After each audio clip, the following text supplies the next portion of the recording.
1 minute remaining.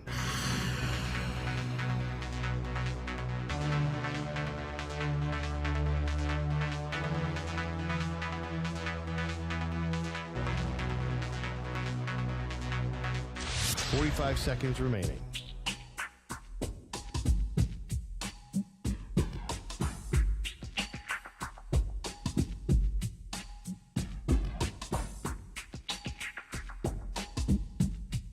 .30 seconds remaining.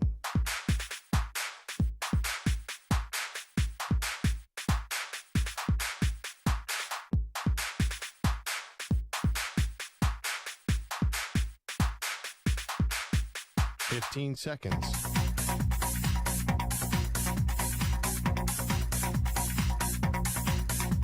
Break ends in 5 seconds.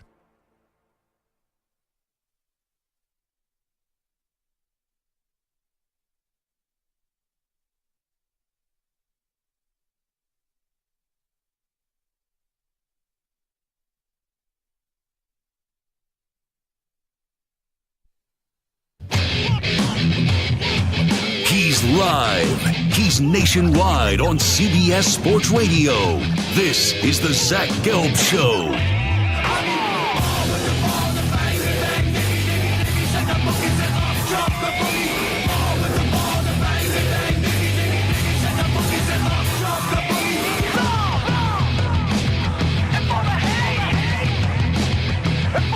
Here's your host, Zach Gelb.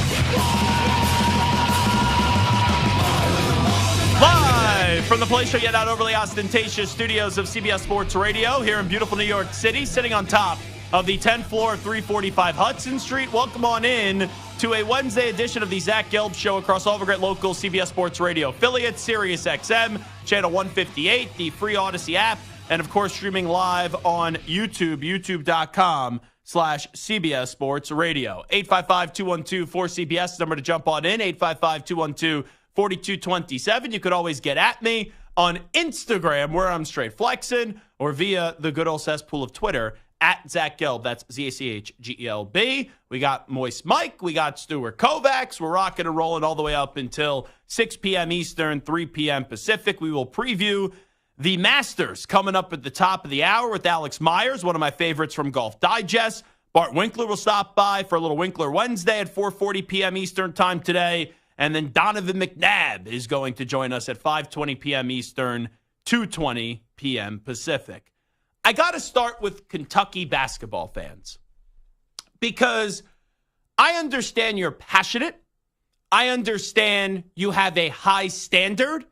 And I don't think I'm talking to the majority of Big Blue Nation, because there's no way the majority of Big Blue Nation can be this stupid.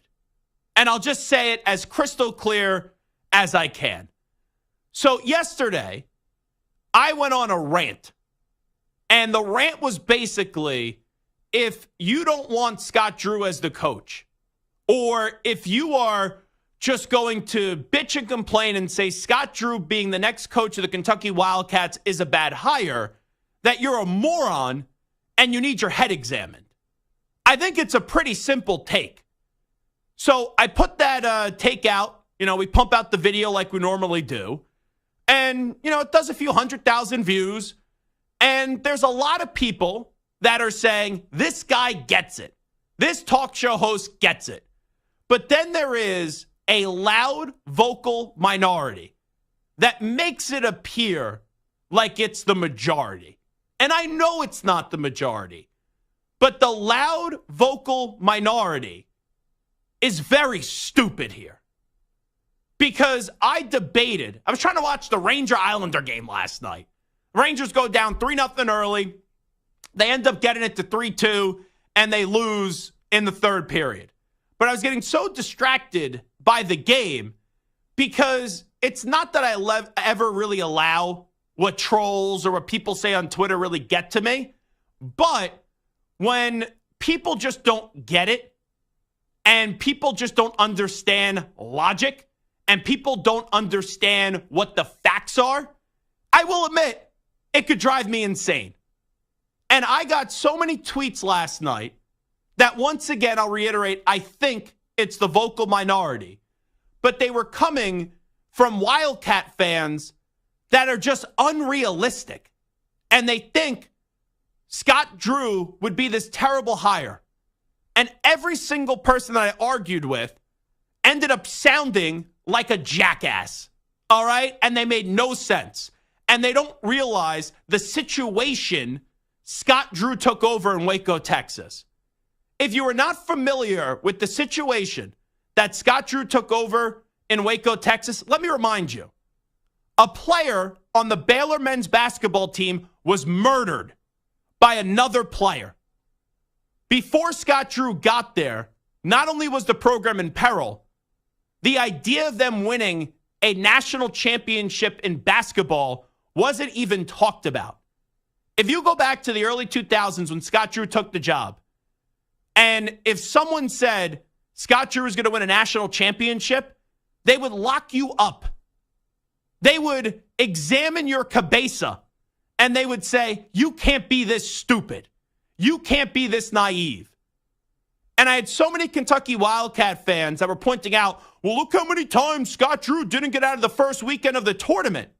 You understand, comparing Kentucky to Baylor, is it apples to apples? All right? It's not. When you look at what he's done and how they've turned into a perennial 20-plus win program, and they won a national championship, if you can't understand that this guy is a heck of a coach and this guy should be near the top of your list of desirable candidates, I just don't know how we can continue this conversation. I really don't. Why can't Scott Drew succeed at Kentucky? Why can't Scott Drew win at Kentucky? He took over a program that was in a terrible, disastrous, and an unprecedented spot. There's the ground, and then there's underneath the ground, right? He was well below with the program that he was taking over. And not only did he rise to the earth, he was flying in the sky, winning a national championship. So taking over a program in Waco, Texas, that was a disaster, and winning them a national championship, you go to a 5-star resort in Kentucky with all the resources, and you don't think Scott Drew, because his personality may be a little vanilla, you don't think he could succeed in Lexington? It's one of the dumbest things I've ever heard. And I understand, because I could already hear the Kentucky fans saying, well, there's other choices that you want. Who do you want? You want Jay Wright? He already said no. You want Danny Hurley? You should want Danny Hurley. I also want to go out on a date with Beyonce. You could offer Danny Hurley a contract. You should. You should make him say no. But he's just going to go back to UConn and run up his price at UConn. And let me let you in on a little secret. Danny Hurley doesn't need Kentucky. He is the face of the sport right now. I'm cognizant of how powerful the brand is of Kentucky basketball, but UConn's been the best program in college basketball for the last 30 years. Don't believe me? Look at the championships. They've been to 7 Final Fours, and they won 6 championships. So when Kentucky fans are saying, man, you can't hire Scott Drew, who else do you want? Who is the coach that you're going to get excited about? Who's the guy? You want to tell me it's Billy Donovan? Okay. But it's not as if Billy Donovan is that much better of a choice than Scott Drew. You could even argue it. I know Billy Donovan won back-to-back championships at Florida. He's a phenomenal coach. Once again, Scott Drew won a national championship in Waco, Texas, as the head coach of the Baylor Bears, a program that he was taking over where you had a player get murdered by another player. No one ever thought Final Four. No one ever thought national championship. No one ever thought Elite Eights. They were like, just save the program. And not only did he save the program, he has flourished. So it's crazy to me how there are some in the minority, and I got to think it's the minority, but they're so loud in saying, Oh, no, you can't hire Scott Drew. And I love Nate Oates. I was a big fan of Nate Oates when he was at Buffalo. I had him on this network when most people didn't know who he was. Nate Oates already said no, or Kentucky didn't want him. But still, Nate Oates, I get it. He just got to the Final Four. He's done a wonderful job at Alabama. Still hasn't done as good of a job, though, as what Scott Drew has done. So that's my problem with the vocal, loud minority in this Kentucky search. Let's say they hire Scott Drew. You're bitching and complaining about it. Who else do you want? Who else? Who else do you want? Jay Wright already said no. Danny Hurley laughed at the podium when he was asked about it. Who's the guy that you want that's going to have more of an accomplished resume than Scott freaking Drew? It's crazy to me. And I said this when we got on the air earlier in the week. One of three realistic names need to be hired. Nate Oates, Billy Donovan, or Scott Drew. One of those three. Oates is already out. So now it's either Billy Donovan or Scott Drew. And with both of those choices, you can't go wrong. I know sometimes we like to complain just to complain in this society. Sometimes it's fun to complain. Trust me, I love to complain. But you can't seriously be irate if this program hires Scott Drew. He is more than deserving of taking over the reins in Lexington. Let's hear from Billy Donovan, though, because before his team's game last night, he was asked about the Kentucky opening. This is the two-time national championship winning coach, Billy Donovan, getting asked about a school he knows well in Kentucky and their opening right now. I spent, 5 years, my first 5 years in coaching, when Coach Pitino gave me a job. Two kids were born there. I think like at all my stops, you have very, very fond memories. I have not been contacted by anybody. I haven't spoken to anybody. My total commitment and focus is here to this team and to this group. So, again, a lot of this stuff I think sometimes turns out to be speculation, but I have not had any contact with anybody, and my commitment's here. He didn't say no, though. He didn't say that he would definitely be here for the foreseeable future. I listened to the entirety of the 4 or 5 minutes that were spent talking about Kentucky, and he talked about even when he was in college at Kentucky on the staff, how many NBA people he was around and all that stuff. I was listening to that, and it seems like Billy Donovan was like, hey, call me. Call me. And if the AD prefers Scott Drew over Billy Donovan, I got no problem with that. Now, you should do your due diligence. That's the one thing I'll agree on with the vocal minority. And we don't know what's true. We don't know what's false. I would be shocked if they at least haven't picked up the phone call and placed a call to Jay Wright. I'll be shocked if they don't place a phone call to Danny Hurley. But I don't think those guys are realistic options. So if your gripe is, I'm just going to complain about Scott Drew because they didn't call Billy Donovan, fine. But it doesn't mean you would have to trash this hire of it potentially being Scott Drew. And I really don't think there's some in the Kentucky basketball fan base that are complaining about the potential hire of Scott Drew that understand how great of a job he has done in Baylor. And I know people are going to say, well, we just ran out Coach Cal because he couldn't get out of the first weekend. He lost to St. Peter's. He lost to Oakland. He missed the tournament. Then he lost in the round of 32. Yeah, you made your bed. Now you got to lie in it. So just because Scott Drew recently hasn't got out of the first weekend, it doesn't mean that he's some bum. It doesn't mean that he's some horrible coach. And also, the standard and expectation in Waco, Texas is totally different than the standard and expectation in Kentucky. But guess what happens? When you get a bigger job, when you get a better job, you have to meet those expectations. And if Scott Drew can deliver a natty to the Baylor Bears and accomplish one of the greatest rebuilding jobs in the history of sports, can someone give me a logical explanation on why he can't win a championship at Kentucky? Why? Because last night, I sat there with all the idiots And I said, you know what? I'll dedicate an hour of my time to this nonsense. I'll be a moron and open up this conversation. And maybe someone could enlighten me on why this would be such a horrible hire. And through the entirety of it, I heard blah, blah, blah, blah, blah, blah, blah, blah, blah. And I don't know a damn thing about Scott Drew. And I don't know a damn thing about the program that he took over with the Baylor Bears. The internet is free. Sign on to your computer. All right? Everyone has internet. Now, I know people can say you got to pay for the internet. I get that. But you all have internet. Everyone listening right now has the internet. Go Google the rebuilding job. Go Google what Scott Drew was taking over in Baylor and what he's done and the history of that program. And all I'll say is this. Why can't Scott Drew win in Kentucky? Why can't he?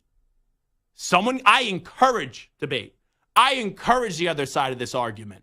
I would love to get on the air from now until the end of the show at 6 p.m. Eastern and say, hey, I was wrong. You know what? I see what you're talking about. Scott Drew would be a horrible choice. But I don't think there's anything out there that you could actually discuss that has any merit to make me say, yeah, man, Kentucky, woof. That would be a horrible hire of Scott Drew. But I encourage the conversation. I encourage you to attempt to do it. And you have my phone line, 855-212-4CBS, 855-212-4227. I have no reason, no reason whatsoever to despise the Kentucky program. I've been a huge John Calipari fan. I picked this team to go to the championship game, for crying out loud, this year. All right? So it's not me doing this for clicks, as idiots say. It's not because I'm a hater of Big Blue Nation and the Kentucky Wildcats.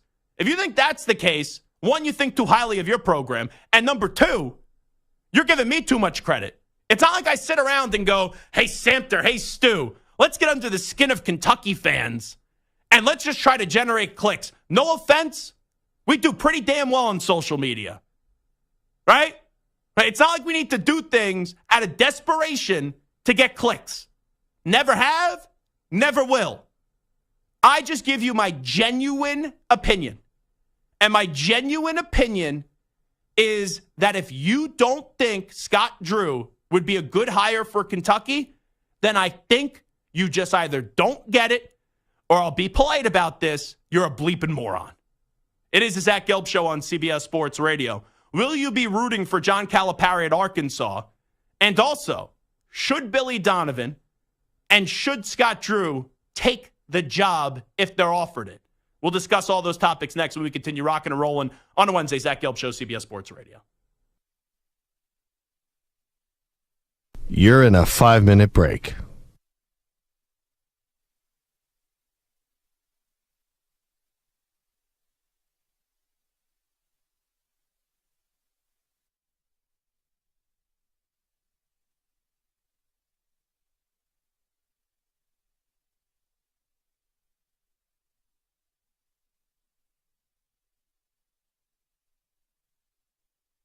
Four minutes, 30 seconds remaining.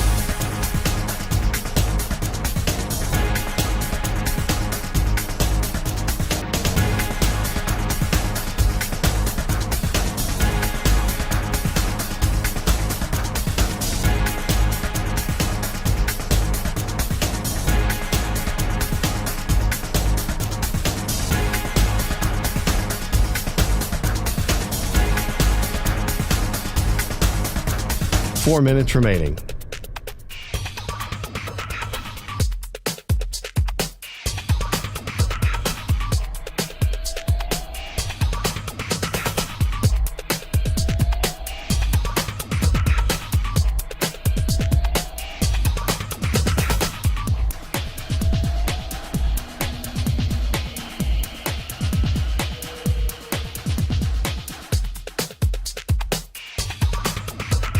Three minutes, 30 seconds remaining.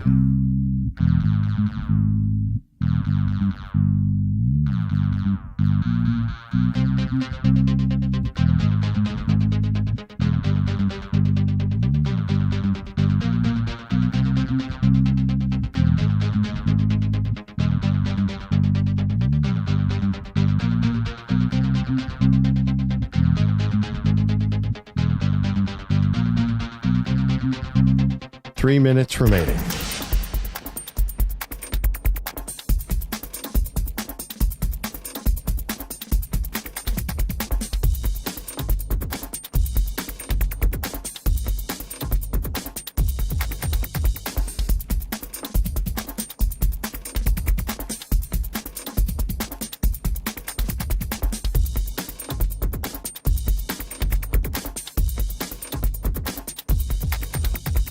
Two minutes, 30 seconds remaining.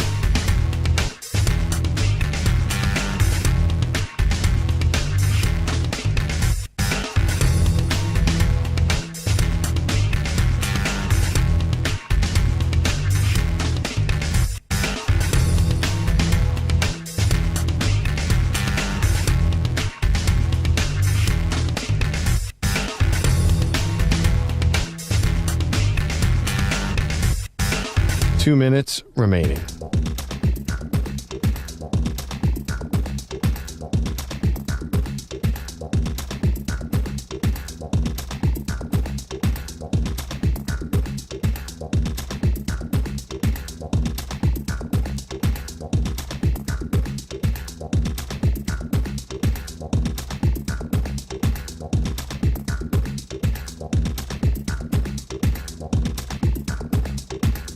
One minute, 30 seconds remaining.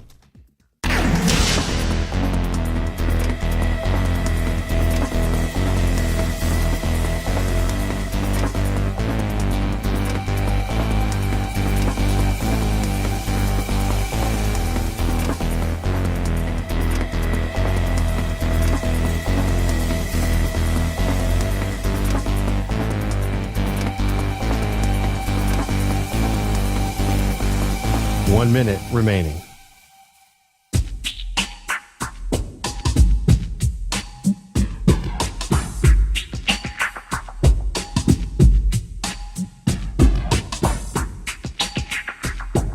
Forty-five seconds remaining.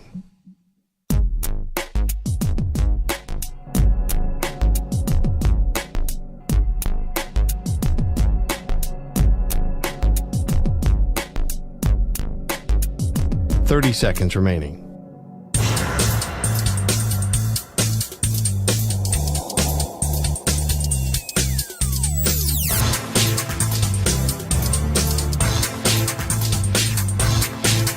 Fifteen seconds.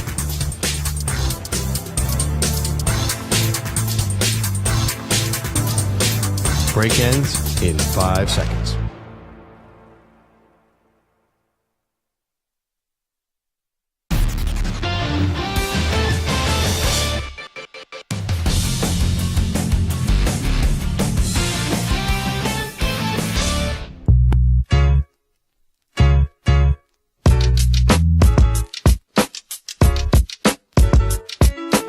Now back to the Zach Gelb Show. All right, it is Zach Gelb Show on CBS Sports Radio. So, Samter, I'm looking at the rundown, and I'm just curious because of the way that you worded something. And you asked a very simple question. I kind of think this goes totally one way, but I'm curious if you think a different way. You asked me on this rundown, will John Calipari be booed or cheered in his return to Lexington, whenever that is with Arkansas, playing the SEC, Lexington next year, whenever they make their way to Kentucky? We'll see how all the scheduling works with all the changes amongst college sports with new teams entering the SEC. But I think he would get a standing ovation and then some. You know, I know that he's leaving the program and going to another school in the SEC, but this is a coach that won a national championship, was the rock star of the state for 10 years. And yes, at the end, it got a little ugly and people thought his time was up. But even the people that thought his time was up, he did you the greatest favor if you didn't want him back. He didn't make the university say, okay, fire me and pay me the $34 million on the buyout. He left. And now he's walking, yes, in conference to Arkansas, but you don't have to pay him a dime to not coach the team. So Cal is a legend in the game of basketball. He's a legend at Kentucky. And there is no doubt about it that he will get a standing ovation. Now, when the ball gets thrown up in the air, you want Arkansas to lose the game by 100 points, right? And you will not be rooting for John Calipari. But there is no doubt in my mind, because Cal is likable, Cal is easy to root for, Cal is a legend in that program. There is no doubt standing ovation. Do you think otherwise? Because you asked the question, and since you asked the question, and I feel so one way about it, I just kind of sense that maybe you think it's more split in the middle than what I'm making it out to be. I mean, I'll just say I don't think that it's a no-doubter. I think he probably gets more cheers than boos, but he's certainly going to get boos sprinkled in. He left unceremoniously. He left kind of in He did them a favor. He did them a favor by not having a getting fired buyout, but at least if he gets fired, he quote-unquote is a victim. Him leaving the school and then leaving for an in-conference opponent like Arkansas. And Arkansas and Kentucky historically have a very heated rivalry also. It'd be the equivalent of like Nick Saban leaving Alabama and going to coach at Auburn or something. It's maybe not that much of an intense rivalry, but chance. Arkansas, Kentucky have an intense historical basketball rivalry. So there's something there. Do I think he gets more cheers than boos? Sure. But I'm sure there's a lot of people. It's what have you done for me lately? He hasn't won a title there in a long time. He left unceremoniously, went to a rival in the conference. I think there's going to be a lot of boos. Have you heard anyone in the last 48 hours or so say, I can't believe John Calipari went to Arkansas. Screw him. He's a traitor. No, I haven't heard anyone call him a traitor. I haven't heard anyone really be upset about it when most of the people going back 3 weeks ago wanted him out and thought that the time was up for John Calipari in Lexington. But I don't think that this was nasty. I don't think this was filled with animosity. Like, for example, a year ago, I was livid when Ed Cooley elected to leave Providence and then go to Georgetown. I thought it was a stupid decision by Ed Cooley, and I thought he handled it as poorly as he could. And I watched every Providence-Georgetown game this year, and I was rooting for Ed Cooley to just get embarrassed. And I fell in love with Kim English, the new head coach of Providence. But this is a totally different feel. Like what Cooley did felt scummy in the way that he left. For John Calipari leaving, he understood, I'm a legend here. I'm great here. I've won here. I've brought an unprecedented amount of NBA talent here, even for a program like Kentucky, year in and year out. But I know what the feeling is right now. People think I need to significantly either adapt my approach or I need to get on up and leave. And he elected, because of maybe a icy relationship with the AD, he elected to eventually get offered the right job and walk away. But I don't think there's a lot of animosity. And I would be very surprised when he gets introduced, in Rupp Arena. And here he is coaching the Arkansas Razorbacks. Welcome back, John Calipari. Maybe 5% boo. Maybe 10 at most. But I think most people with a brain are going to be getting out of their seat, and they are going to be giving him a standing ovation. And then the ball gets thrown up in the air, and he's the opponent. He's the enemy. The only way he's going to significantly get booed is when he has his introductory press conference, if he takes shots at Kentucky. But there's no way he's going to take shots at Kentucky. If you just heard his wife speak in the last 24 hours, him speak in the last 24 hours, he understands how special this job was and how much of an honor it was to be the coach. So I would be seriously flabbergasted. I don't usually get to use that word, but I like to use it today. I would be flabbergasted if John Calipari is getting booed in Lexington the first time he makes a return. Now, when you get to the future, Billy Donovan and Scott Drew, I've made it pretty damn clear, if you can't tell in the first 25, 28 minutes of this show, that if you object to the Scott Drew hire, I would encourage your opinion, and I would love to hear your stupid answer on why you think Scott Drew isn't qualified or wouldn't be the right fit for the Wildcats, and then who else you would like. And if you say, oh, they got to hire Danny Hurley, that's not going to happen. Or if you say, oh, they got to hire Jay Wright, I'm with you. I want Jay Wright back in college basketball, but that's not going to happen. Nate Oates isn't going to Kentucky. So that leaves you with either Billy Donovan or Scott Drew needing to be the head coach. For Scott Drew, you are basically in an immortal status at Baylor. There is nothing you could do where anyone would look at you differently. And quite frankly, I don't like to undermine the pressure that people are on in sports, especially when you're dealing with some of these crazy fan bases. But Scott Drew doesn't have any pressure on him at Baylor. If Scott Drew wants his last coaching job to be at Baylor, he will be the coach there since he won a championship and saved that program with the terrible standards that he took it over with. He will be the coach there until he no longer wants to be the coach there. But this is a job, and Scott Drew the last 2-3 years after winning a national championship could have had a lot of jobs, and he has turned them down. But if Scott Drew doesn't leave for Kentucky, I have a tough time seeing him ever leaving Baylor. So if you were Scott Drew, would you leave? And since he's been there for 20 years, and since he won a championship, and it's probably not likely that he wins another championship there again, I personally would want to take on the beast that is Kentucky. And it's going to come with more fanfare. You are going to be under a lot more pressure, but you're taking over one of the, as they say, the bluest of blue bloods, right?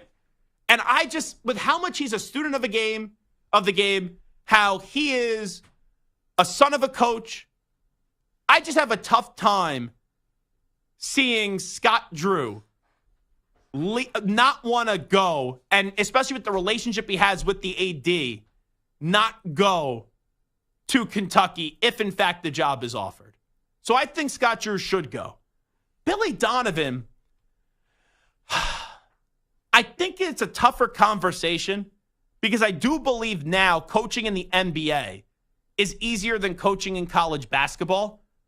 But Billy Donovan's not winning a championship with the Chicago Bulls.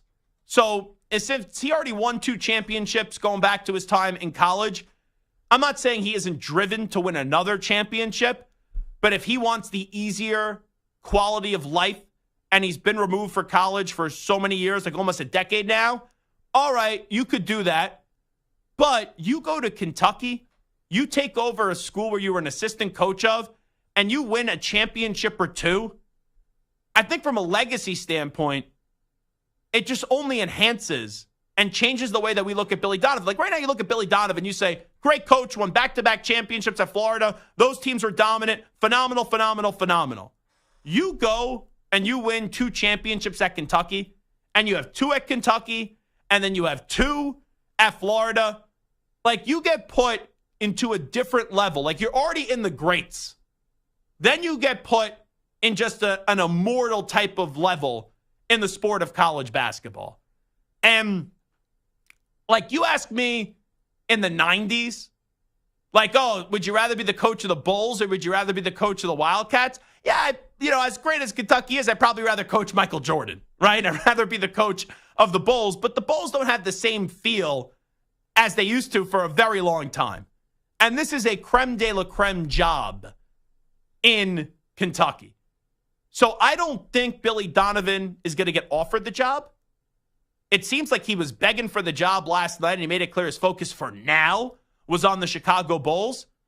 But I just feel as if Kentucky is going to hire Scott Drew, and when their AD was going through their protocol, right, Oates already's taken himself out. I just saw Dan Hurley for like the 4th time this week. He was just on Colin Cowherd, and he said, no, his focus is on three-peating at UConn and, right, continuing the dynasty of UConn. So how many more times does Dan Hurley have to laugh or tell Kentucky it's not happening? You still got to hear him say no to the AD.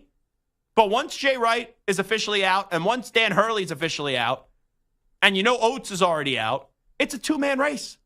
And it's Scott Drew and Billy Donovan. And I can't sit here and say, one definitely needs to be hired over the other. Like, if they offer the job to Scott Drew, it's the right move. If they offer the job to Billy Donovan, it's the right move. But could you imagine if they offer the job to Scott Drew and Scott Drew's like, yeah, I'm good. I'm good in Baylor. And they offer the job to Billy Donovan. He's like, yeah, I like kind of being irrelevant as the head coach of the Chicago Bulls. Then where do they go from there? And we had Matt Jones on yesterday from Kentucky Sports Radio, and he was like, maybe it's a Sean Miller. Maybe it's a Shaka Smart. Think about it. Kentucky fans, some of you, are freaking out over the possibility of hiring Scott Drew as a national championship winning coach. Imagine if it's one of those other guys. Imagine if it's Shaka.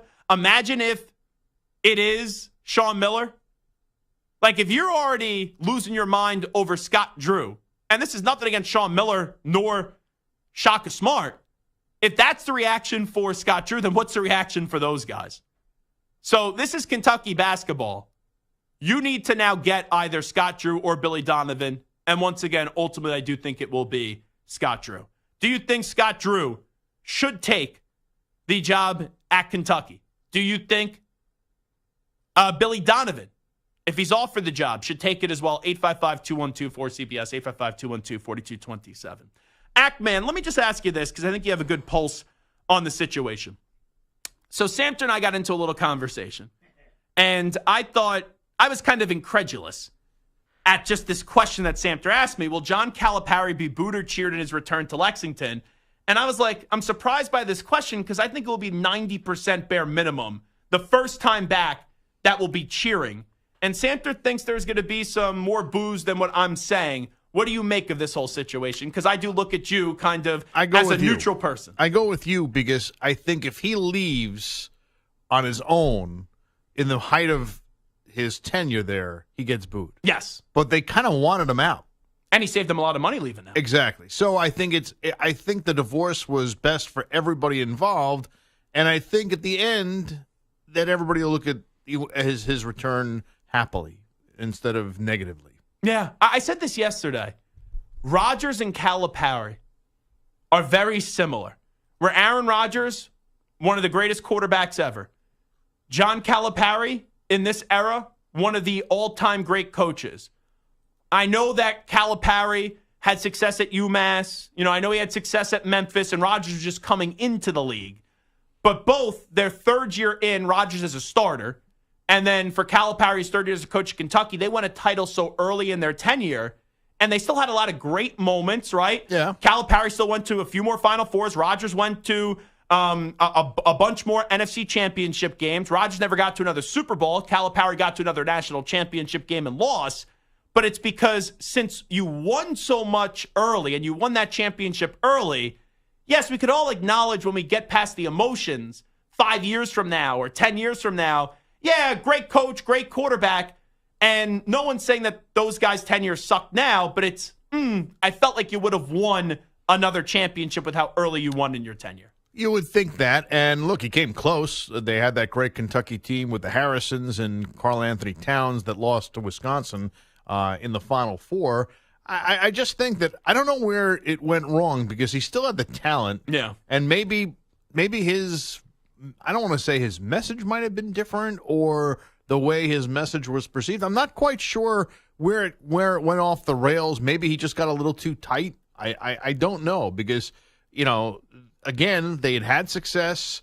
Maybe it just wasn't working with the kind of... You know what I think it was? In this COVID era where everyone got an extra year of eligibility. That definitely hurt. It's because you have so many teams that had guys that were there for 3-4 years. 5 or the years, transfer portal 6 years. And NIL kind of evened things up. And yeah, Kentucky always had a ton of talent, but it's still freshmen in the tournament. Yeah. And sometimes you're able to carry it to a championship. We've seen that, Cal. We saw Okafor at Duke win a championship, right? Anthony Davis. We've seen guys have a lot of success, but you have some freshman moments. And, hey, if they would have won that game against Oakland, maybe they end up going to the championship game. I thought it was either first round it out or make a deep run, one or the other, if they could just get past that hump. But still, and you factor that in with the St. Peter's loss, missing the tourney, losing the round 32 at a place like that, that's not the standard. No, but look, I mean, when he went to the Final Four and they had that unbeaten regular season with all those guys, that was a very young team too. I mean, you know, remember Devin Booker was coming off the bench, so you know, and they had guys who were so good who, you know, again, just couldn't even see playing time. But I think part of it goes into the fact that it's age against youth at that point. But you know, did it change that much from when he was winning with the freshmen and the one and dones? I don't know. You know, so again, somewhere it went off the rails. It is Zach Gelb Show on CBS Sports Radio. What's one sporting event that you never attended that you would love to go to? We'll give our answer on that next. Update time first. Here is the Act Man, Rich Ackerman. CBS Sports Radio. Sports Flash. And it's sponsored by Progressive Insurance. Drivers who switch and save with Progressive save nearly $750 on average. Call or click today to find out if they could save you hundreds on your car insurance. The Jaguars' Josh Allen will not play this season under the franchise tag, as the two sides have worked out a 5-year, $150 million deal with $88 million in guaranteed money. The 26-year-old set a franchise record with 17.5 sacks this year. He's also made the Pro Bowl twice in his 5 years in the NFL. We knew the Eagles were going to Brazil for Week 1. We now know they will face the Packers. It's now official. John Calipari is the new head coach at Arkansas, while USC's Isaiah Collier is entering the NBA draft. Baseball today, lots of day action. And top of the ninth in Minnesota, the Twins with a 3-2 lead over the Dodgers. Bottom of the seventh in St. Louis, the Phillies on top of the Cards by a score of 4-2. The Diamondbacks with an early 2-1 lead over the Rockies, top of the second at Coors Field. And the Mariners and Blue Jays are scoreless top of the third. In Toronto, the Washington Nationals and Giants are getting underway in San Francisco. I'm Rich Ackerman. Jim Rome here, Thursday in the Jungle. Legendary manager Tito Francona and Entertainment Tonight's Kevin Frazier. Plus, What's Your Beef? Thursday, 12 noon Eastern, 9 Pacific. CBS Sports Radio.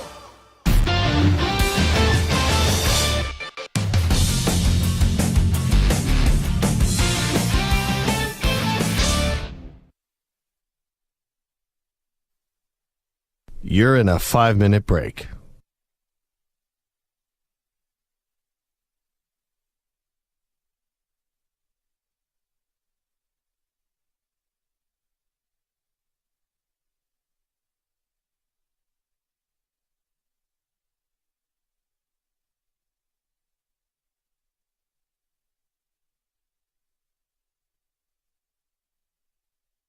Four minutes, 30 seconds remaining.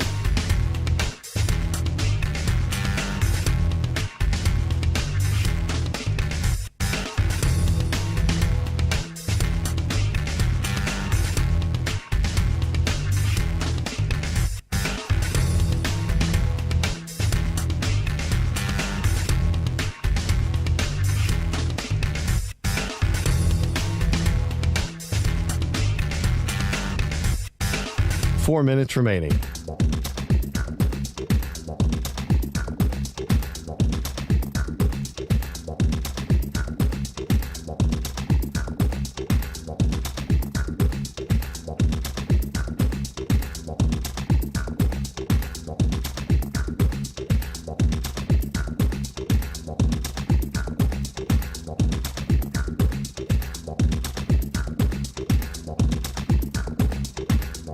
Three minutes, 30 seconds remaining.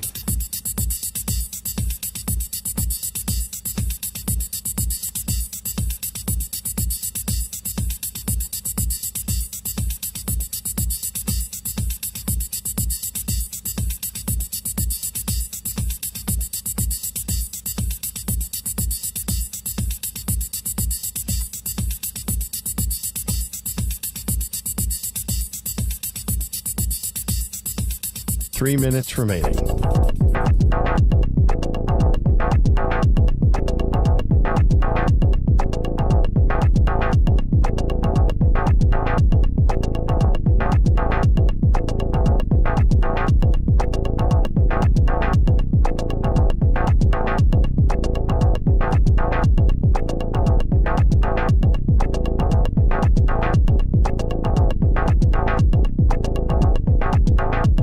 Two minutes, 30 seconds remaining.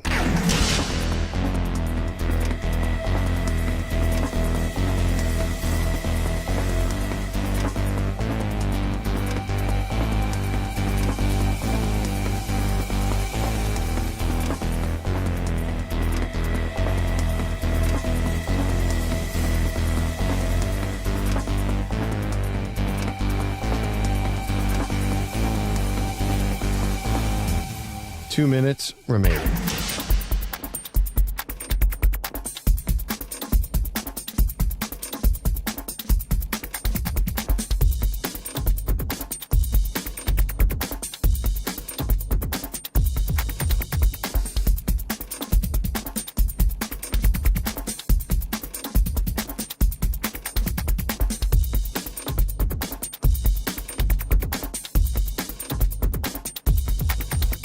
One minute, 30 seconds remaining.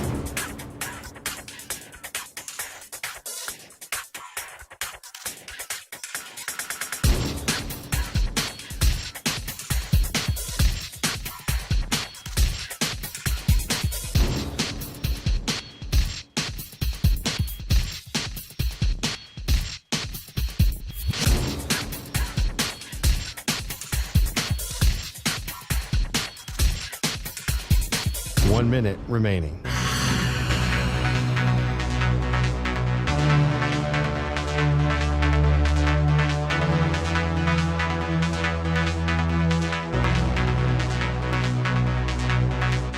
Forty-five seconds remaining.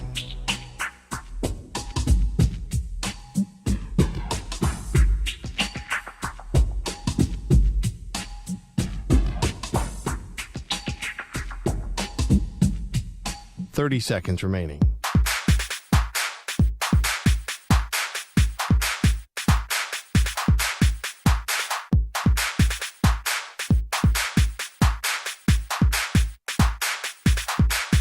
Fifteen seconds.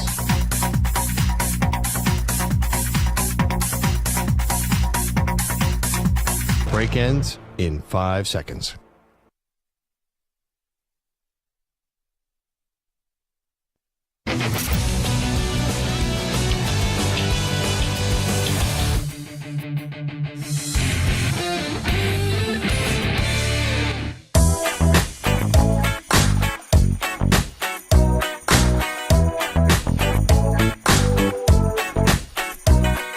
Now back to the Zach Gelb Show. It's time to Ask the Pros, where you, the listener, gets to ask us a question, and it's brought to you by O'Reilly Auto Parts. Simply tweet your question at CBS Sports Radio at Zach Gelb using the hashtag Ask the Pros. Be listening later in the show when we might answer your question. Think O'Reilly Auto Parts for all your car care needs. Get guaranteed low prices and excellent customer service from the professional parts people at O'Reilly Auto Parts. O'Reilly Auto Parts. Alex Myers from Golf Digest is going to join us coming up in about 12 minutes from now. Bart Winkler on a Winkler Wednesday will stop by at 4:40 p.m. Eastern. And then number 5, will always love you. Donovan McNabb will join us today at 5:20 p.m. Eastern, 2:20 p.m. Pacific. So last week, it was the Tuesday before we departed for Arizona for the Final Four. I get a phone call from a buddy of mine, longtime friend. And he goes, he's a teacher, and he got asked to go on a school trip. And it was to D.C. and it was to New York. And I guess the largest city that I could mention here to kind of describe where he lives, he's like 2 hours from Seattle, let's just say. So he's flying across country. He goes, I got about 2 hours where I'm free Tuesday evening. So I called my other buddy that knows him. We all go meet up in Times Square, which is not my favorite destination, but the kids at the school that he was with were at a play, and he could dip out for 2 hours and other chaperones would watch, and we got dinner. So we got dinner in Times Square at Carmine's. It's actually a very good meal, if I will say. And we're sitting there for about an hour, and we're catching up. We're having a good time. And my buddy drops on us out of nowhere. Oh, yeah, by the way, in a few weeks, I'm going to Augusta National for the Masters. And I'm like, way to bury the lead. You wait until like the final 30, 40 minutes of this meal to tell us after being with you for an hour that you're going to Augusta National, and he won the lottery. So he's going on Friday. He's flying in Thursday, and then he's going to the Friday of the tournament. Now, I've never heard of anyone actually winning or know anyone that have won the lottery to go to the Masters, and it's like the toughest ticket to get.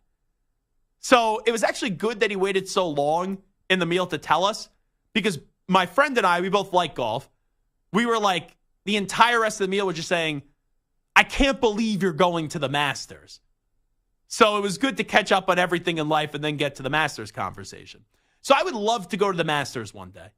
I do enjoy going to golf events. I was at the PGA Championship a few years ago, the U.S. Open. When the Ryder Cup comes here to New York, I'll definitely go. I went to Aronimink for the BMW Championship a few years back in Pennsylvania. That was a fun sports night. It was the night the Eagles opened up their season after winning the Super Bowl. So during the day, I went to Aronimink for the BMW Championship and then ended up going that night to the Eagles game. So that was pretty cool. But it got me thinking, like, take the Masters out of it, because that's a tradition unlike any other. Hello, friends. Jim Nantz here. What's one sporting event that you have not gone to that you would love to go to? And for me, it's the Rose Bowl. Like, I'm an enormous college football fan. And you have the pageantry at the Rose Bowl, the tradition, the history, and you always see the pictures of it, and it's almost like, oh, that can't be real. That's not real life.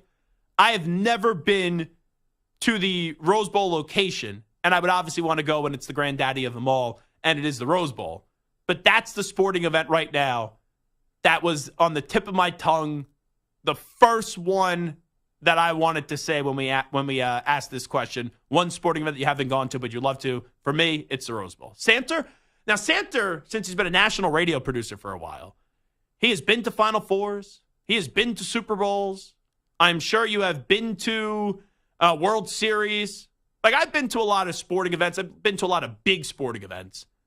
But, you have a few more years on me, and you've been in this business for a very long time. This is my nice way of saying Santer's a little bit older than the rest of us. But what's the one sporting event you haven't gone to that you are just dying to go to?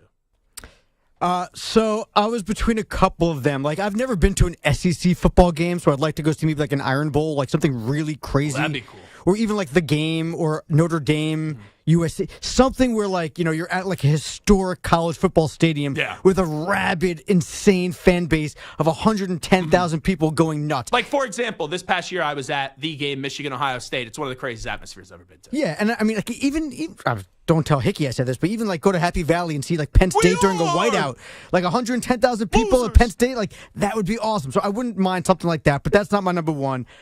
I was decided between two. I think I know which way Stu is going to go, so I'm going to go with this other one. I'm going to say a Summer Olympics. I would love to see, like, whether it's the 100-meter or the 400-meter. So, or not even the swimming. I don't know if I care about the swimming. I want to see the track and field. Right? I want to see, like, the fastest people in the world. I want to see the 100-meter, the Usain Bolts of the world, the 200 meters, the 400 meters, the Michael Johnson runs, like all of those amazing that they start and then they're over in a flash. I would love to see something like that, just be in one of those giant stadiums, even be on the infield grass and get to watch all that. This may not be very patriotic of me, and I do love America. I'll preface it before I say what I'm about to say. I've never had a desire to go to the Olympics. I am shocked. It's a cool answer, but I'm shocked that was the answer that you did get. Well, I mean, part of the reality also, and I'll let Stu go real quick, but I've been to Super Bowls, I've been to Final Fours, like you said, I've been to Stanley Cup Finals, I've been to 5 World Series years. I've gone to a lot of very cool events. I've just never been to a Summer Olympics, and I think I know where Stu's going. Stu's likely answer, if he doesn't say what I think he's going to say, I'll change my answer. It's going to be some soccer stuff. That is correct. It is going to be the World Cup, which I will go to in 2026. I've already started to save up. It's going to be expensive. How much do those tickets go for? Who knows? It's going to be in 2026. The final's probably going to be a few thousand just to get in, I would assume. So we'll see. Yeah. Santa just taking phone calls? Yeah. Jeez. Hey, there was no consideration there. Hey, Dave, how you doing? What's up, Dave? Can you use an indoor voice? You have a young child now. You don't ever go, use your indoor voice, Alex. Was I that loud? Voice. Yeah. Yeah, you were screaming. I couldn't even hear what Stu was saying. Wow, man, that's good. It's good to know that my pipes still have that effect. That I was just talking at a normal human volume. Is the vuvuzela still a big thing at the World Cup? Yeah, I mean, we'll see what it is when it's here, but it probably will be. It was a big thing in Arizona outside our hotel. Just takes my line. I was about to say, I felt like when we were in Arizona at 5 a.m, I just started hearing, and I'm like, what the heck is in that? Arizona? Yes, there was some. This is not going to be nice. There's some idiots that were protesting. I don't even care what they were protesting, but they woke me up.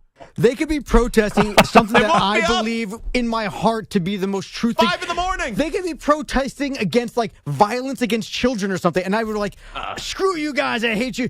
Don't wake me up at 4 o'clock in the morning. It could be anything. It could be the most. Views of Michael Sampson don't reflect the views of the Zach Gelb Show. I'm just saying, when you wake me up at 4 o'clock in the morning with vuvuzelas, That's Michael when I'm on Sampson vacation, you know what? Whatever you're protesting, Vacation, I'm against you. you. Were working. You were working. Maybe they need to get you up out of bed. Ugh.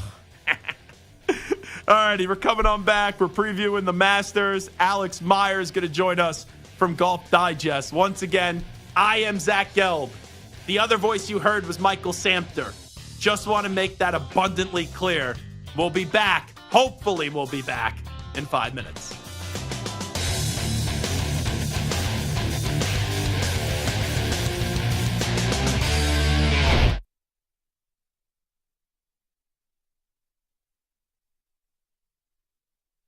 You're in a 5-minute break.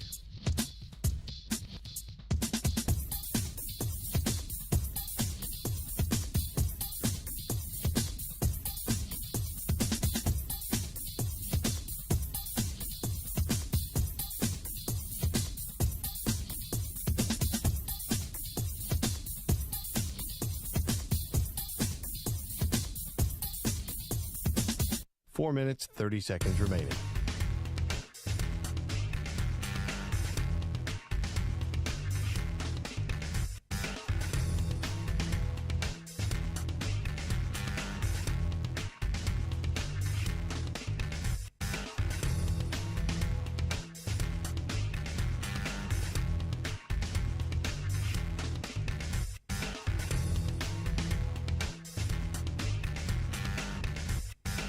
Four minutes remaining.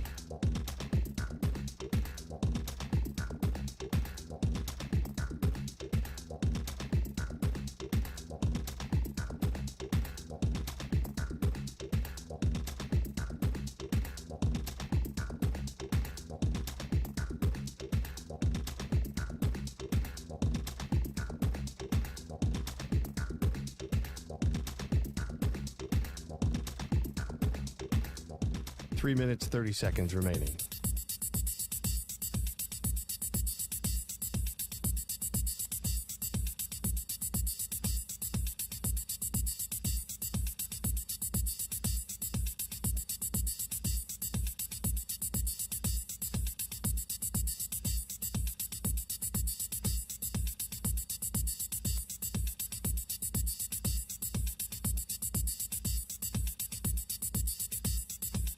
Three minutes remaining.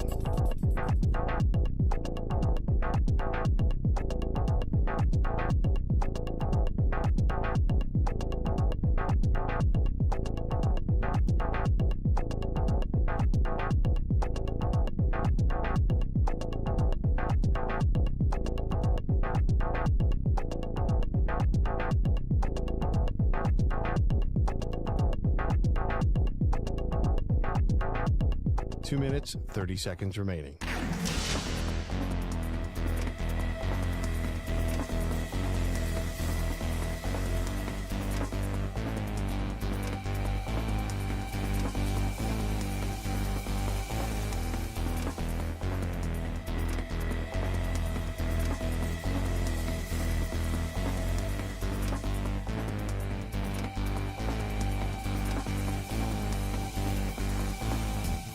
Two minutes remaining.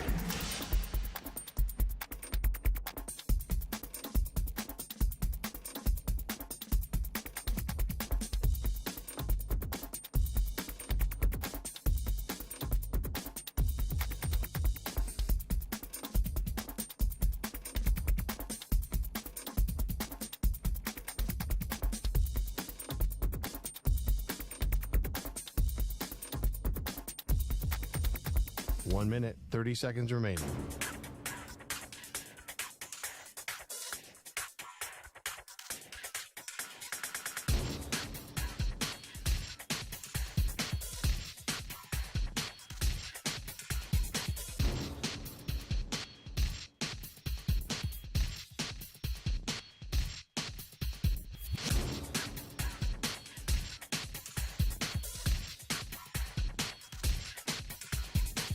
1 minute remaining.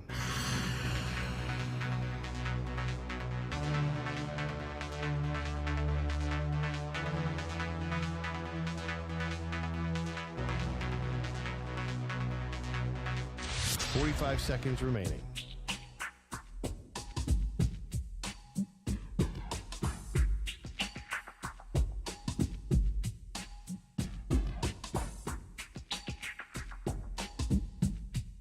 $30 seconds remaining.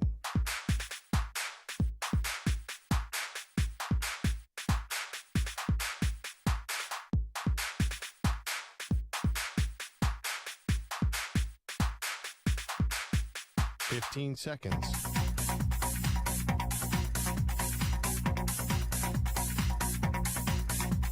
Break ends in 5 seconds.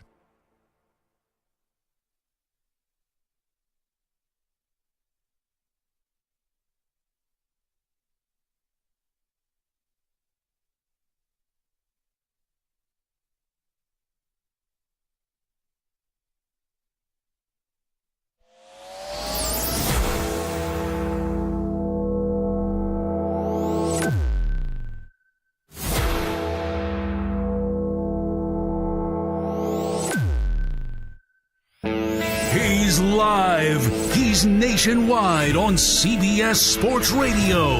This is the Zach Gelb Show.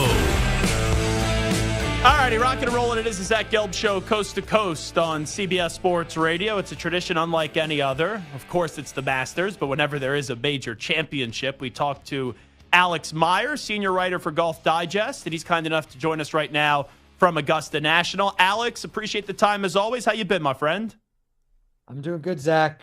Very excited for the week and happy to talk little Masters. Let me start you off with Tiger Woods, because this is what we do on a national radio show. Doesn't matter if Tiger is still great or if he's been underwhelming. If Tiger's in the tourney, you know it's a storyline.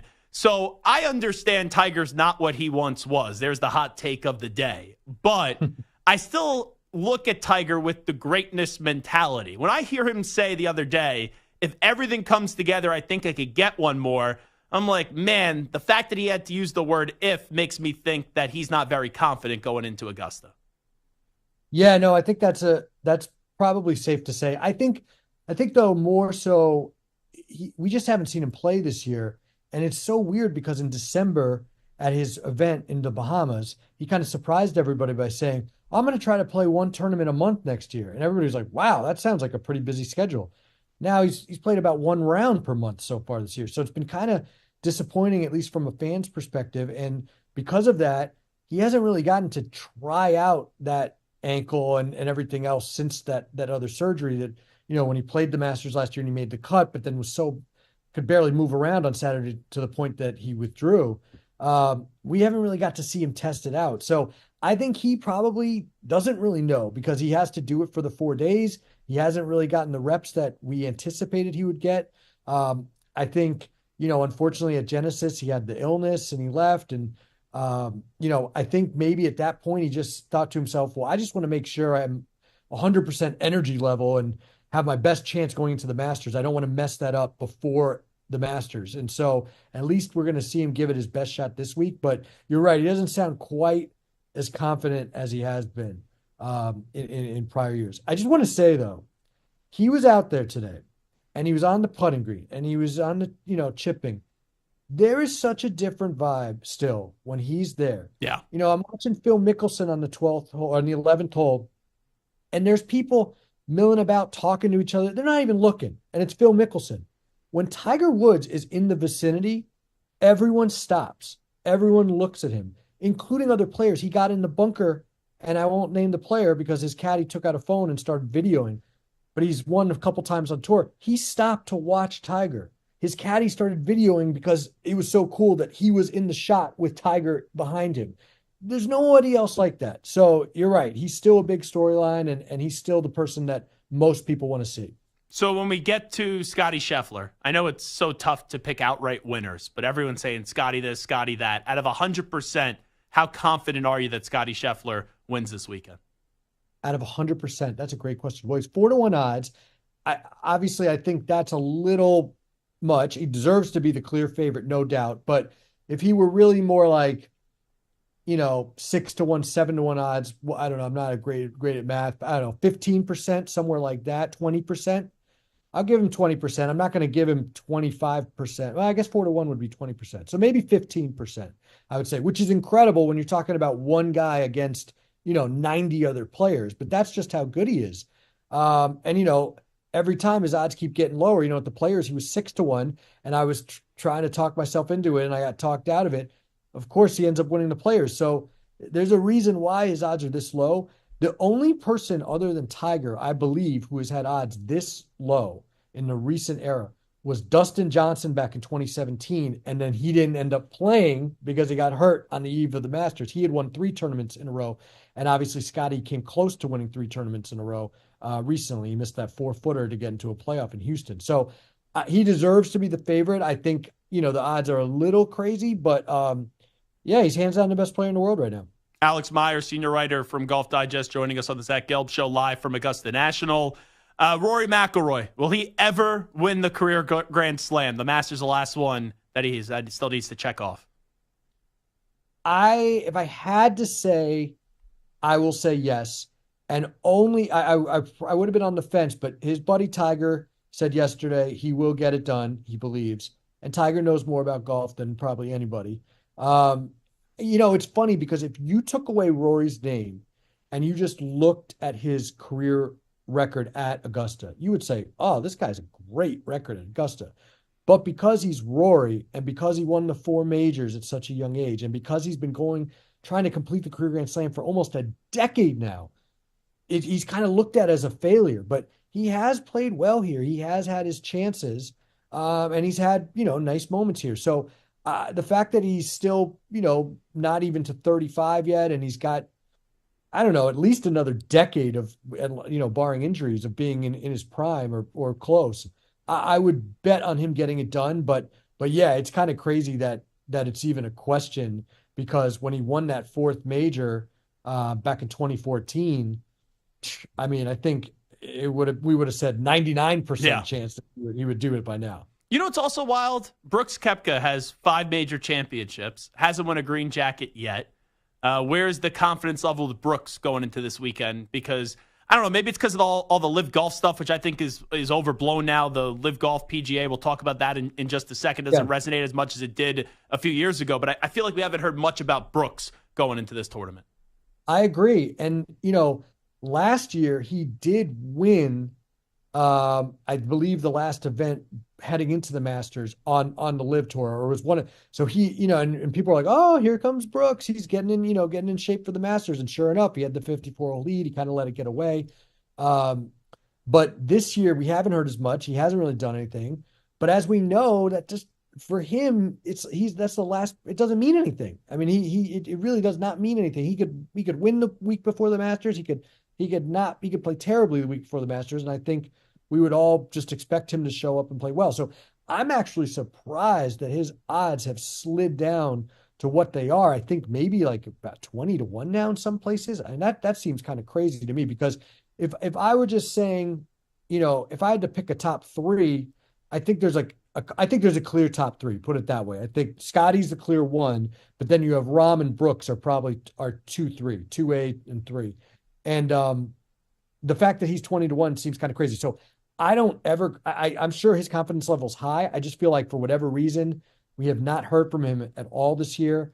He hasn't. Last year, we were talking about him because he was on full swing. He revealed that he had the big open spot in his trophy case waiting for the Masters trophy.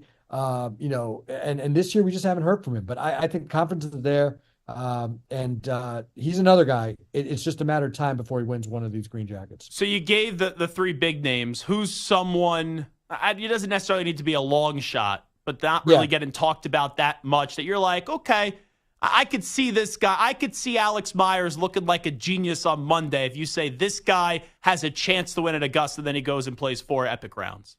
Right. Well, I will kind of look like a genius if Joaquin Niemann wins, only because I bet on him a couple months ago at 55-1, and now he's all the way up to 25-1. So that's the guy I would actually look like a genius on. My other big bet is not going to blow anybody away. It's Xander Schauffele, and once again, I've been either you could say convinced or suckered into him because he's still obviously looking for that elusive first major. He hasn't won a tournament almost in 2 years, but I just he's playing so well. Like Rory, he favors that right to left ball flight. We know he can putt. We know he's a great wedge player. He's that next guy, I think, to me. And I know the odds kind of reflect that anyway, but I think beyond those three guys, he's the guy.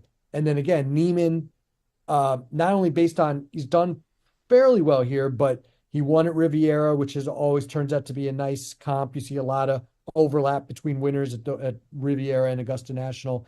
And then again, like just the juicy number that I got him at is kind of like, but going a little further down now, another guy whose odds have dropped and another guy who almost won this year at Riviera and who's almost won at Augusta is Will Zalatoris. I love Will Zalatoris at 45-1 or whatever he is now. That's, to me, that screams, value right there. Yeah, I'm paying attention to you, but I picked up my phone because I just wanted to make sure I got the numbers right as Alex Myers here with us. I placed 2 bets this morning. Zalatoris at plus 4,500 to win outright. And then it was Cam Young at plus 5,000. I went with Cam Young. And now I'm looking for a third name.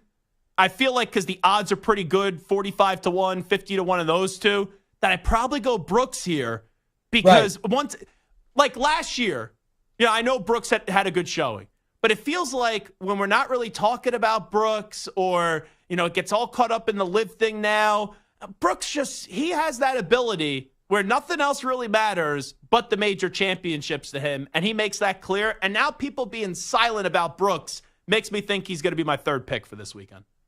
Right, and he always wants to prove a point. And if he's not being talked about with those guys, that's bothering him for sure. No, I agree. I'm kind of stunned because when I first I do my master's ranking about a month out, I think I waited till the players this year, and it's based on odds, obviously. Mm-hmm. So, and Brooks, when I started doing it about a month ago, I think he was 12-1. He was right there with Rahm, and now what has he done to slide down? Because, like you said, nothing really matters that he does outside of these 4 events. So the fact that he's moving down the board when, okay, so he hasn't won a live event in the last month. So what? It doesn't matter with this guy. So I'm kind of with you, like of those big 3. I mean, again, I'm not betting Scheffler. It's ludicrous to bet anyone at 4-1 odds in a golf tournament. Unless you got Portnoy money. If you got Portnoy money, that's then you throw it down. Yeah, and look, he's hot. He'll probably win. But yeah, Scheffler's 4-1. That's absurd. Rahm, again, I had Rahm as number 1 in my ranking just because he's 12-1. But then Brooks, you can make a case he should almost leapfrog because he's now moved from that 14-1 down to 20-1. Rory's further down my board just because, again, 10, 11-1 for him.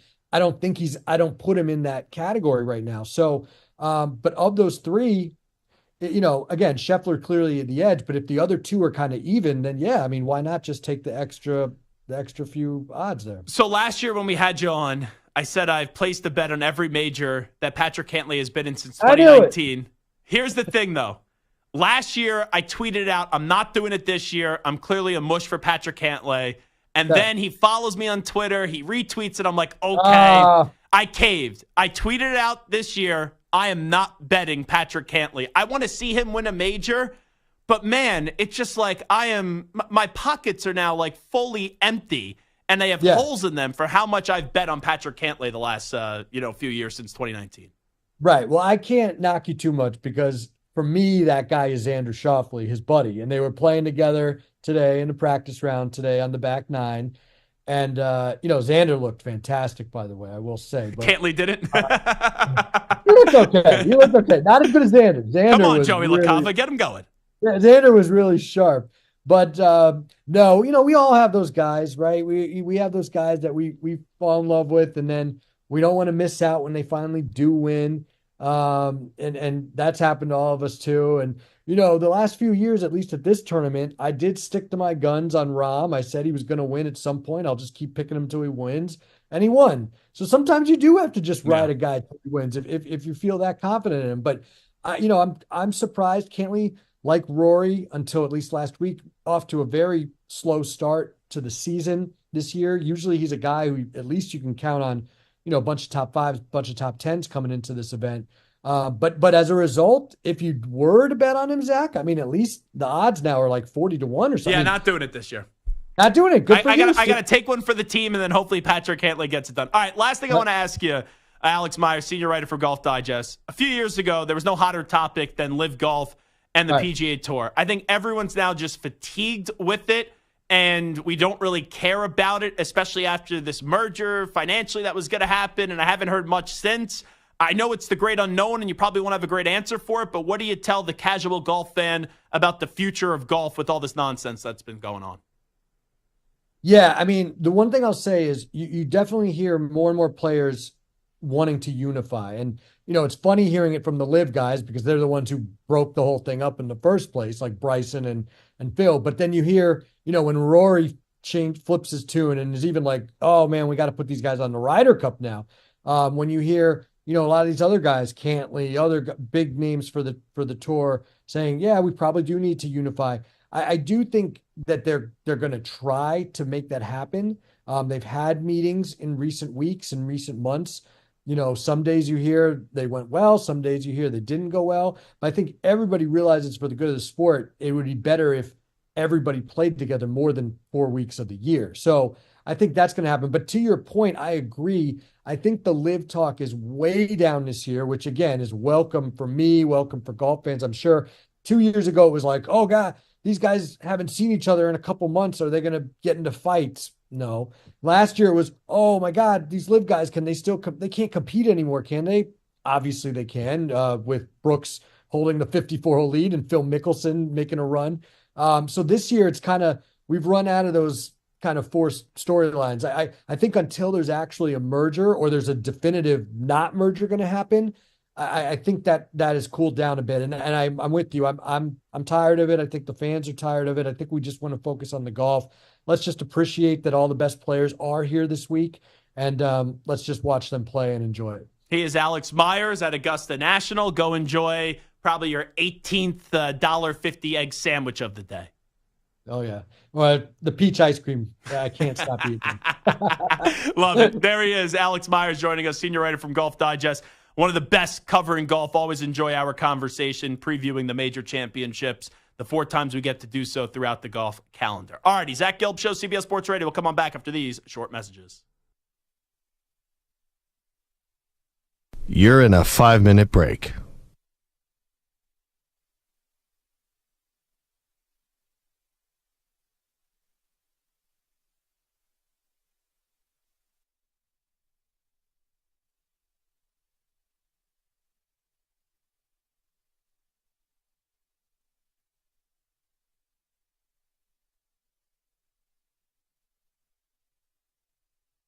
Four minutes, 30 seconds remaining.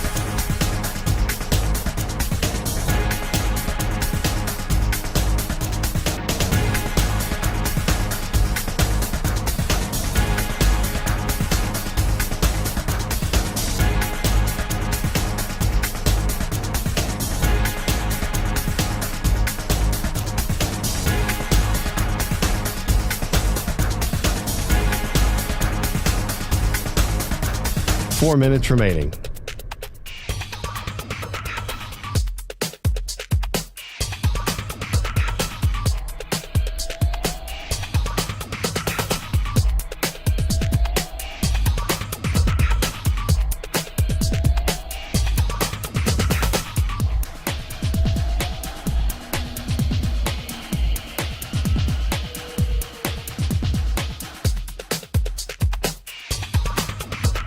Three minutes, 30 seconds remaining.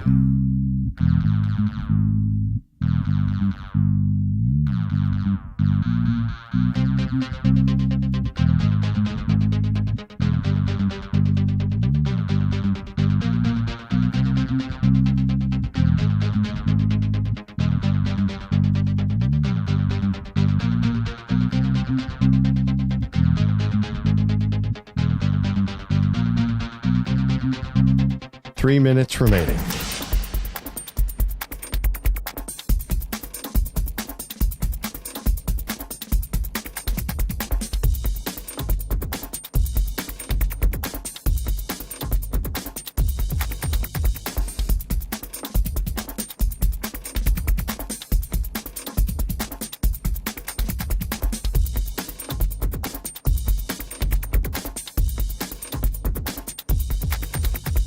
Two minutes, 30 seconds remaining.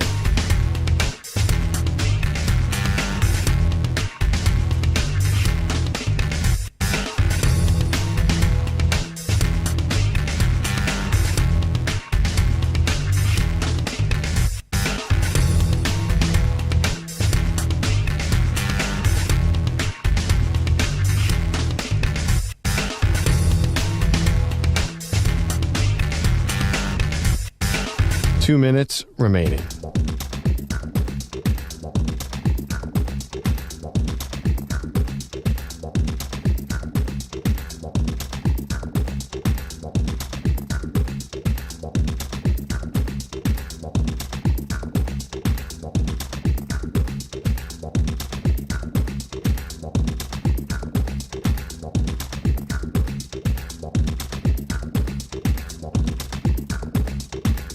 One minute, 30 seconds remaining.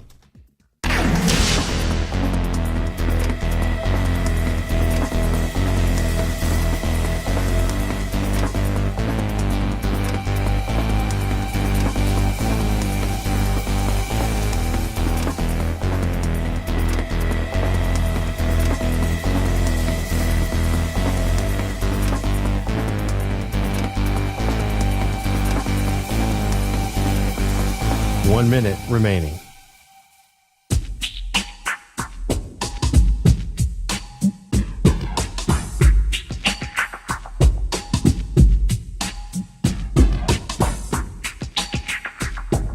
Forty-five seconds remaining.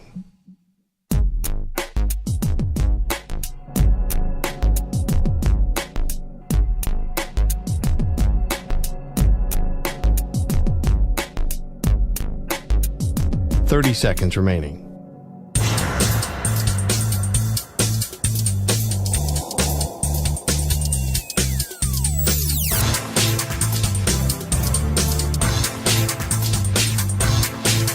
Fifteen seconds.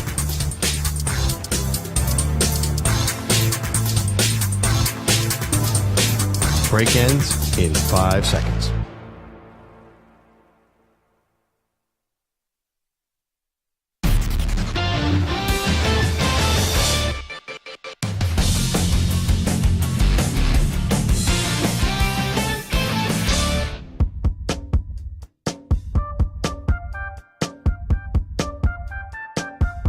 Now back to the Zach Gelb Show. All right, it is the Zach Gelb Show on CBS Sports Radio.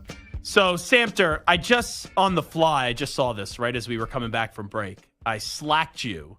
See, now I'm all over Slack. I'm like the best company Slack person now since Samter got it on my phone.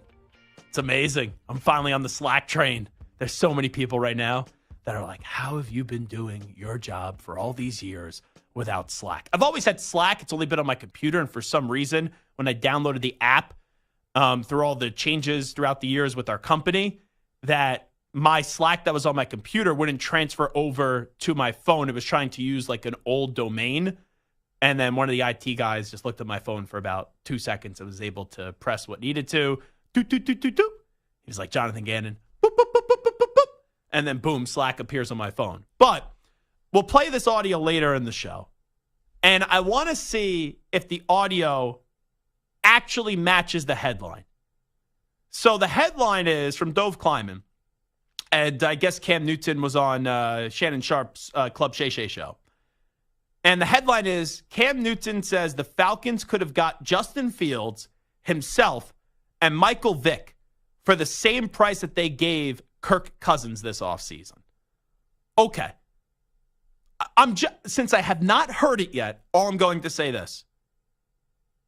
What is the point of putting yourself and Michael Vick in the conversation? I think there is an argument to be had. Would you rather have Justin Fields or Kirk Cousins? I personally, in Atlanta, thought Kirk Cousins was the right move and a better move than Justin Fields. But Cam, your career has been long over. You have not been the elite Cam in many years. Like, if this was 2014, yeah, obviously I would want Cam. I was a huge fan and still am a huge fan of Cam. When Cam signed with the Patriots, I got a Cam t-shirt. I always defended Cam in Carolina when you had idiots questioning his quote-unquote antics because he celebrated and gave footballs to children after he scored touchdowns. But I watched Cam in New England. Cam was dreadful. Terrible. Cam was banged up at the end in Carolina. And then, oh yeah, he returned to Carolina and everyone was like, rejoice, Cam's back. And he stunk in 2021. So why would Atlanta be interested in bringing in Cam? And what's the point about Michael Vick? Like, I'll play the audio later. But you would infer, right, if he's saying you could get Justin Fields, Cam, and Mike Vick for the same price that you gave Kirk Cousins that deal, you would think he's saying all three of those guys would be better options than Kirk. Gonna let you in on a little breaking news. Here's the second hot take of the day. In the year of 2024, Kirk Cousins is a better quarterback than not only Cam Newton, but also Michael Vick. Boom. Explosion. There's your hot take of the day. When was Mike Vick's last year in the league? Was he with the Steelers? I know he's with the Steelers, with the Jets. Let me see here real quickly. Yeah, the Steelers, 2015. What is Cam, like, even bringing Cam up is now old. What is Cam doing bringing up Mike Vick? Like, 2015, I was in college. What are we doing here? And I hate it because I love Cam. But Cam has turned into the guy that's like back in my day that it would still work in the present day. That's really tough.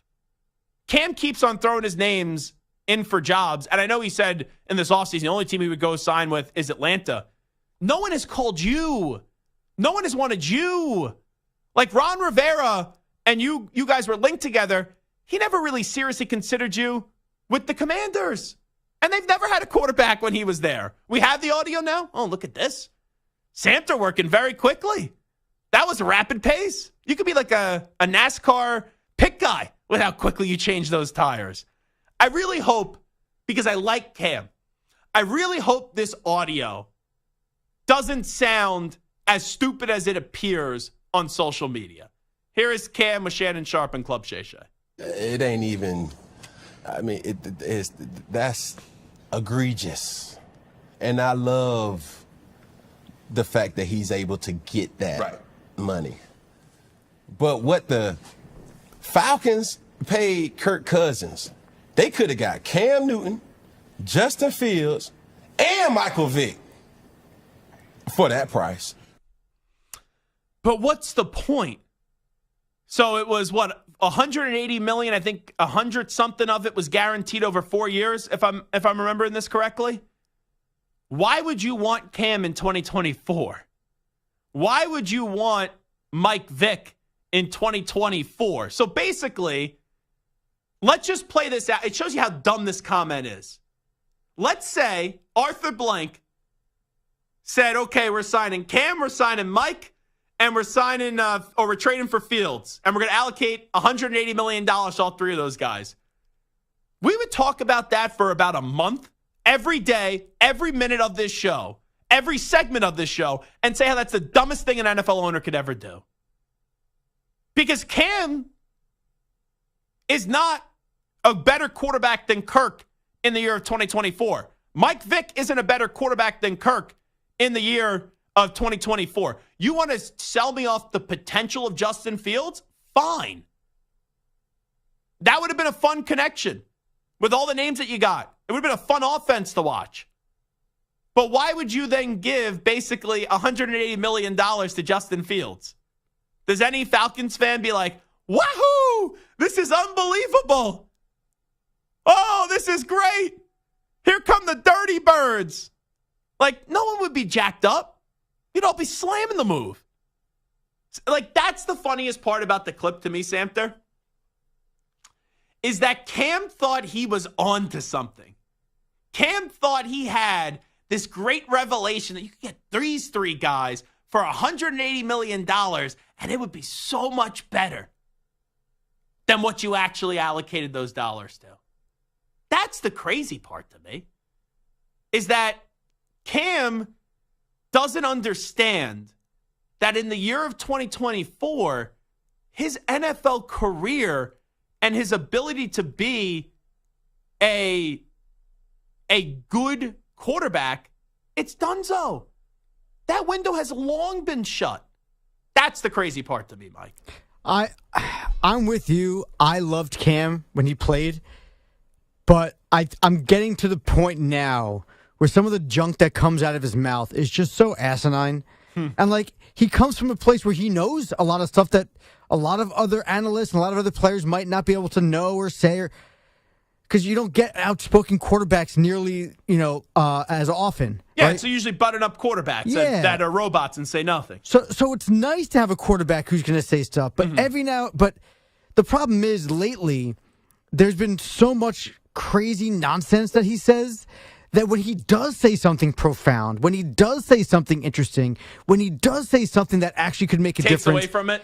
Yeah, it's like the boy who Cam cried is now? wolf. It's like I can't listen to Cam anymore and take anything he says seriously. We all have a family member that when you hang out with that family member, you know they're going to say crazy, ludicrous things, and they just want you to engage in the conversation. And I'm smart. Sure, there may be 1 out of 10 times I see this family member, I'm like, oh, let me stir the pot. I'm ready for the entertainment. But the 9 out of the other 10 times, I'm just like, yep, okay, yep, okay, sure, yeah, absolutely. Even if I vehemently disagree with it. Because you just let them spew what they want to spew, and then it's like, okay, you survived that conversation, I ate my food, and then I could go walk to the other side of the room and sit on the couch or the chair outside or something like that. That's what Cam is now. Cam is that family member that like you once loved, that you thought was awesome, that you thought was cool, and that he was the dude. But now when he speaks, you're just like, all righty, whatever you say, sure, yeah. I'm going to agree with you. I'm going to nod my head even though I disagree with you, just so I could get through the conversation, and then it's somebody else's problem at the family gathering. That's what Cam is right now. I sort of sadly get the feeling that I'm probably that guy in my family. So, Oh, really? Yeah, like I'm probably the guy that everyone's like, oh, yeah, you used to be really fun to talk to. Now it's just like, man. By the way, I'm shocked that Santa is that guy.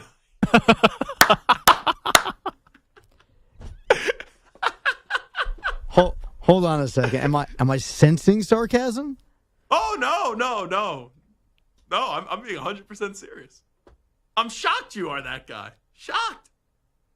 Here's the thing. Why did your voice get so high just now? Yeah, I mean, you just raised like 3 octaves. I'm skeptical. You should be. Well, no, what I will say, Samter, and I didn't mean that in the way that it did come off, in all seriousness, but you are so passionate and you're so convicted in your beliefs. But I don't think, sometimes I think what you say is crazy. But when I think it's like world issues, I don't like serious issues. I don't think you're probably that crazy. I mean, you thought I was crazy when I said that Calipari's going to get booed. Yeah. And right now, 60% in our poll agree with me. 60% say that he's going to get booed and 40% say he's going to get cheered. So you might think that my takes are crazy. You might think that my opinions or my thoughts are nuts. But maybe I'm not as crazy as you think I am. Well, we have a boss who's still here that's leaving the company, but he's still here in Spike Eskin. And Spike has made it clear that Twitter isn't a true reflection of society. There's a lot of crazy people on Twitter. So I think this was an obvious slam dunk cheer for John Calipari. And right now I'm in the minority of 42%, and 58% are saying that he's going to get booed, which is wild to me. It's still wild to me. So you could grab a phone line if you want to jump in on that conversation, 855-212-4CBS, or find it on social media at Zach Gelb, at CBS Sports Radio. Will John Calipari get booed or cheered in his first return to Kentucky as the coach of Arkansas? I think he's going to get cheered. I think he's going to get a standing ovation. And when Samter put this piece of information in front of me, the question of will he get booed or cheered in his return to Lexington, there was one of those days where I'm like, yeah, I'll entertain with the crazy coworker. I'll hear him out. I'll see what he wants to say. And I was kind of stunned that you think that he's going to get booed. But maybe I'm wrong. You know, there are times, breaking news, third hot take of the day, breaking news, there are times that I am wrong. So maybe I'm dead wrong on this. But maybe this is just in the immediacy of not knowing who the coach is going to be. But a lot of these Kentucky fans wanted Cal out. They wanted him out. And you don't have to pay him now the $33, $34 million that you're going to owe him. And he won you a championship. So I don't get why the majority of people will boo. I don't think there's animosity here. There was animosity when Ed Cooley stabbed Providence in the back and then bolted to Georgetown. He deserved to get booed. But Calipari getting booed whenever he returns with Arkansas to Kentucky? I don't think that's deserved. All righty, Bart Winkler's going to join us next for Winkler Wednesdays. It is the Zach Gelb Show on CBS Sports Radio. Update time first. Here is the Act Man, Rich Ackerman. CBS Sports Radio. Sports Flash. Oh, pass rushers are always in demand. The Jaguars' Josh Allen gets a big payday. 5 years, $150 million and $88 million guarantee. The two-time Pro Bowler coming off a season in which he had a franchise record 17.5 sacks. The Eagles' Week 1 opponent has been announced. They will face the Packers in Brazil. Arkansas officially announced John Calipari as its new head coach, giving him a 5-year deal. And USC's Isaiah Collier is entering the NBA draft. Lots of baseball action today. The Twins get a pair of homers from Edouard Julien to beat the Dodgers 3-2, while the Phillies edged the Cardinals by a score of 4-3 as Aaron Nola won his second game of the young season. Right now, top of the fifth, it's the Rockies on top of the Diamondbacks 3-2. Top of the fourth in San Francisco, the Giants lead the Nationals by a score of 3-1. In the American League, the Rays with a strong start, leading the Angels 3-0 after one. And top of the seventh in Toronto, the Mariners on top of the Blue Jays by a score of 1-0. I'm Rich Ackerman. Hey, this is JR. Let's hang out weeknights here on CBS Sports Radio for my show, the JR Sport Brief. 6 p.m. Eastern, 3 p.m. Pacific. CBS Sports Radio.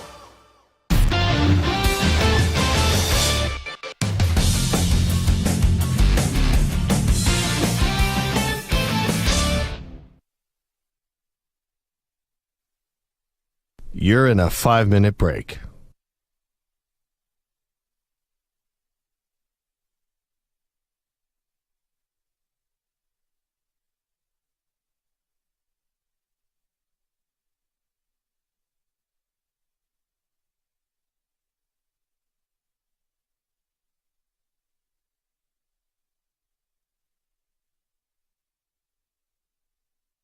Four minutes, 30 seconds remaining.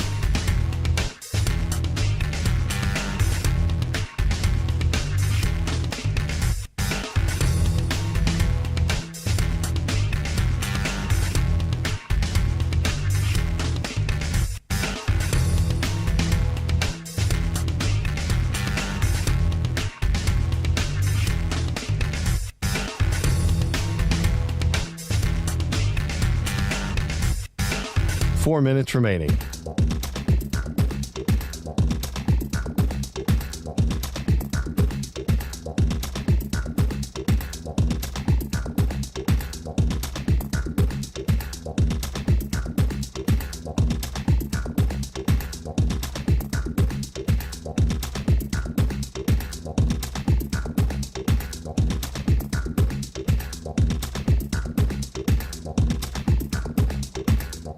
Three minutes, 30 seconds remaining.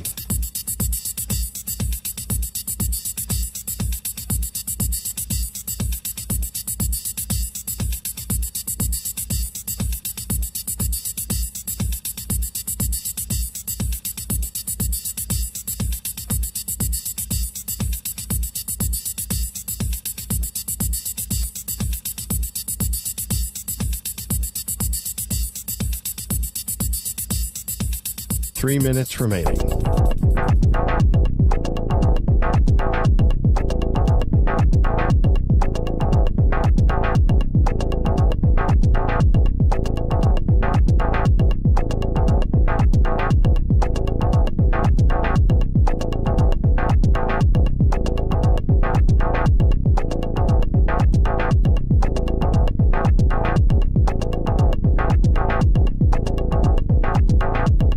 2 minutes, 30 seconds remaining.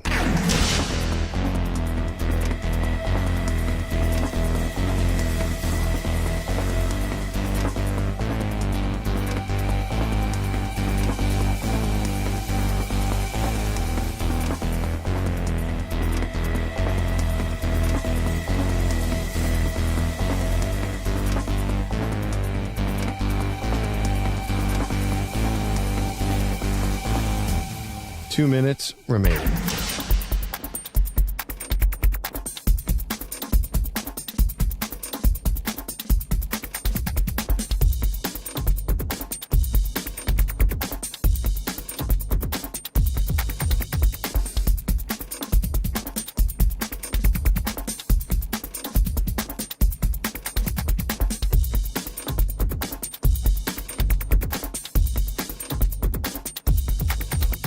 One minute, 30 seconds remaining.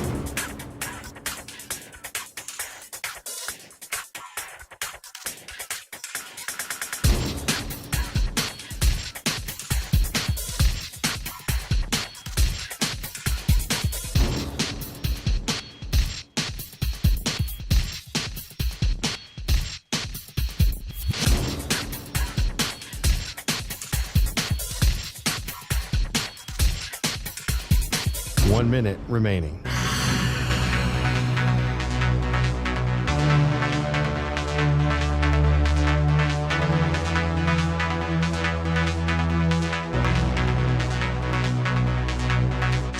Forty-five seconds remaining.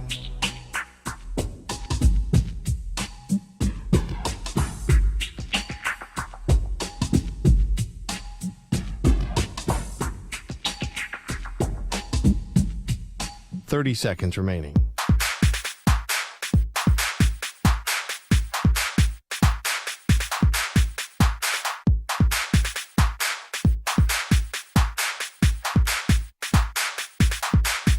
Fifteen seconds.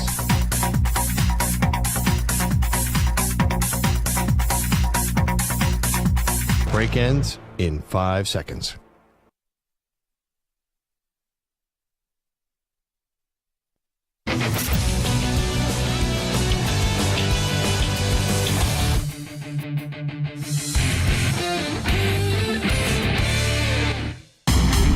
It's a battle for CBS Sports Radio. Zach. Lethargic, putrid, pathetic. Quitters. They're quitters. What a joke. Bart. Something fun to talk about. That's what we do here. It's like, hey, guys, it's like we're just hanging out at a bar talking sports. It's time for Winkler Wednesday. Only on the Zach Gelb Show. Alrighty, Bart Winkler does a sensational, marvelous, spectacular job right here on CBS Sports Radio. I could keep on going, but I'm running out of big words. Weeknights, 10 p.m. to 2 a.m. Eastern on many of these same CBS Sports Radio affiliates, Sirius XM, Channel 158, the free Odyssey app. Bart, how are you, my friend? Thank you for the nice half a sentence there. That was pretty good. I do like getting compliments from some people that call on the show, and they always preface it like, God, I really thought you were going to be trash, but you can actually complete sentences. Yeah, well, that's what usually Never happens. yeah. In this business, whenever someone gets fired or someone takes a job elsewhere and they get replaced, the immediate reaction is whoever the new guy is or a new gal is, they're terrible. Terrible. How are we going to... You ruined our life. And I get it because it's routine and people listen all the time. And then after like 6 or 7 months... You go, oh, this person's actually pretty good. Oh, management actually knows what they're doing. And then it's always, when I first listened to you, I thought you were going to be terrible. I don't know how we were going to survive. And now I enjoy listening to the show every night. So, welcome. That's why my dream... CBS Sports Radio, soon to be Infinity Sports Network, all right? my dream job was to always replace Bob Uecker for the Brewers, because whoever replaces him, you're not Bob Uecker. So I was, and I've been pleading for this for years. Like, let me do it for a year. I'll be such trash that then the next guy you hire, the guy you want to hire, doesn't have to replace Bob Uecker, which is impossible. He has to replace me. Trash. So I always volunteered that, but the Brewers never seem to care about that. So talking about the great coach and having to replace the great coach, right? We've seen it now twice with two pretty big programs where Saban walks away. Now it's Kalen DeBoer. There'll always be people that will be like, oh, even though Kalen DeBoer just took Washington to a national championship game, he's not Nick Saban. The Kentucky one is interesting to me because a lot of those fans thought the time was up with Cal. And now it's like, okay, they're not happy with a lot of these names that are out there. Like, I'm getting into it with Kentucky fans because some of them are upset with the possibility of bringing in Scott Drew. I'm like, Scott Drew took over a program where literally a player murdered another player, and that program was in peril. No one thought they could win a national championship. He's made them a perennial 20-win program, 20-plus win program, and he won a national championship in Waco, Texas. So if, in fact, that you do have Scott Drew get the job at Kentucky, I don't get why people don't think with more resources he can't win in Lexington. Well, it's always tough, like you said, to replace somebody who's been there for so long. But the last few years of Cal, I mean, Kentucky's been the reason that my bracket's consistently been busted because for some reason I'm so stupid to think they can beat double-digit seeds in the first and second rounds of tournaments, which they can't. It's when you're attached with a guy like that for a long time, it's hard. You know, the Brewers, if I may talk about Milwaukee. Sure. Don't do it enough. I have the over, by the way, on every time you're going to mention just Milwaukee on this fine radio program. I do it less than I could. I just want people to know that. I do it way less than I could and maybe even should. But Craig Counsell left. And Craig Counsell, he was somebody that Brewers fans were like, we're getting to the playoffs, or we're not. I mean, could they use a change of culture or whatever? And then he left voluntarily to go to the Cubs. And so you guys are get the pull up and talking about if Cal's going to get booed. I think that in Cal's spot, there will be boos, but there's probably going to be enough people that are like, guys, we got to remember all the good times. We can only cheer. Because with Brewers fans, Craig Counsell left to go to the rival. And to make matters worse. Wait, by the way, can you do that impression once again of the Kentucky fan? Because there's a coach that I heard you sound like there. Can you just do that impression? I don't know what coach. This is my impression of all dumb fans. Oh, you sound like Tom Coughlin, honestly. Oh, well, great. I'm cold and red, and I beat the Packers. So, but to your point, so like recently we saw Ed Cooley leave Providence. I just need to say one thing. Yeah. Counsell didn't just leave Milwaukee to go to Chicago. Stabbed him in the back. He's still living in Milwaukee. Nobody, like, if this was an East Coast thing, if someone left New York to Philly or New York to Boston or Philly to Boston, like, oh boy, that sucks, rival. But if you still lived in the town and went front row to games, Craig's going front row to Bucks games. So, suck. Here's the thing, and I know that this is a you issue. But we could relate it to this topic with Bart Winkler here with us. That's what I do. When Ed Cooley left Providence to go to Georgetown, he stabbed him in the back. It was slimy how he left. Same thing with Counsell. It felt like he was going to the Mets. If he went to the Mets, I think most Brewers fans would be like, okay, stinks that we're losing him, but not the end of the world. He goes in division to the Cubs. Calipari's leaving. He's going in conference to Arkansas. But I don't think that there's many Kentucky fans that are irate with Cal's decision to go to Arkansas because it gets him off the hook for the $33-34 million that they would have had to buy him out. And there was a good contingent of Kentucky fans that wanted him out because he lost to Oakland. He lost to St. Peter's. He missed the tournament one year, lost in the round of 32. It just seemed like it was time to split. And I don't feel as if this Calipari leaving to go to Arkansas has a lot of hatred and animosity like some other departures. No, I don't think it does either. I think the $33 million, saving that money and then maybe using it towards another coach is what you think when you put emotions aside and think about it. But I know, like, if I was a Kentucky fan and I wanted Cal fired, I would be like, you want the joy of him being fired. And really? You don't want the joy of him being like, all right, I'm gonna be the bigger man here. I'm the one who realizes that you need a new voice. Not only did I achieve all this, But now I'm the one doing this. I'm doing what's best for you, Kentucky, is the way he's painting it. When I think he's doing obviously what's best for him, because these college coaches, if you can get football, basketball, any college level where you have a little bit of success and winning a championship it goats you forever.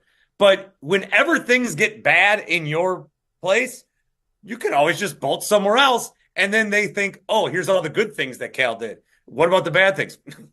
Someone else's problem. And here's the thing, too. This move fits what he likes to do, which it's spend a lot of money to go get these great recruits.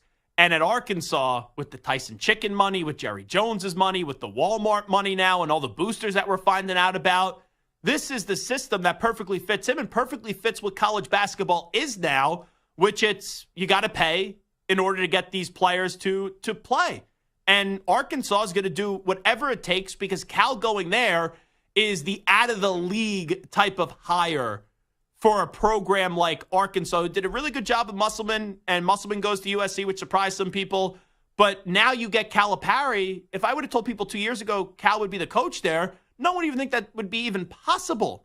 So I really do think when inevitably they announce Scott Drew or Billy Donovan as the next head coach, everyone kind of wins here. This is a win for Kentucky to build the next championship team, and it's clearly a win for Arkansas, and it's also a win for John Calipari. Well, Kentucky needs to hire somebody soon because I think what Alabama for football was getting into was before they could even offer the job, people were coming out to decline it. And I think that can take a little bit of a hit towards your program. I don't know how long lasting it is, but you've got people already declining it. You've got, Dan Hurley laughing it off. You've got all this stuff like I think they need a coach, and I don't know. Yeah, but here's the thing. Hurley's not realistic. Wright isn't realistic. I wonder if Nate Oates was even actually contacted. He should be. But how many of these guys, like in the Alabama I think a lot of those coaches are like, I'm not going. Yeah. I'm not leaving. I would do that too. Ask you? I would do the same thing because we had that Tello article, and who knows what's true or not. But we had that Tello article come out like a few weeks ago from ESPN that Alabama really only talked to Kalen DeBoer and Mike Norvell. But then you had the Dan Lanning whole I'm coming back. You had Steve Sarkisian posting I'm coming back. So it's how many of these coaches are just using Kentucky that aren't really real candidates to drive up more money at their school and also to make themselves look like gods with their fan base. Well, that's a great segue because I would like to announce after 3.5 months of doing the night show that I am reaffirming my commitment to 10 to 2 East. I am not going anywhere. No one's offered me anything at all. No one's written any article about me or nothing, but I'm not leaving. You're not bleeping leaving. You're like Jordan Belfort. Not bleeping leaving. You're like the Wolf of Wall Street right now. I am. By the way, fun fact. My mother dated the real life Wolf of Wall Street, Jordan Belfort. Back in high school and in college. Did you know that?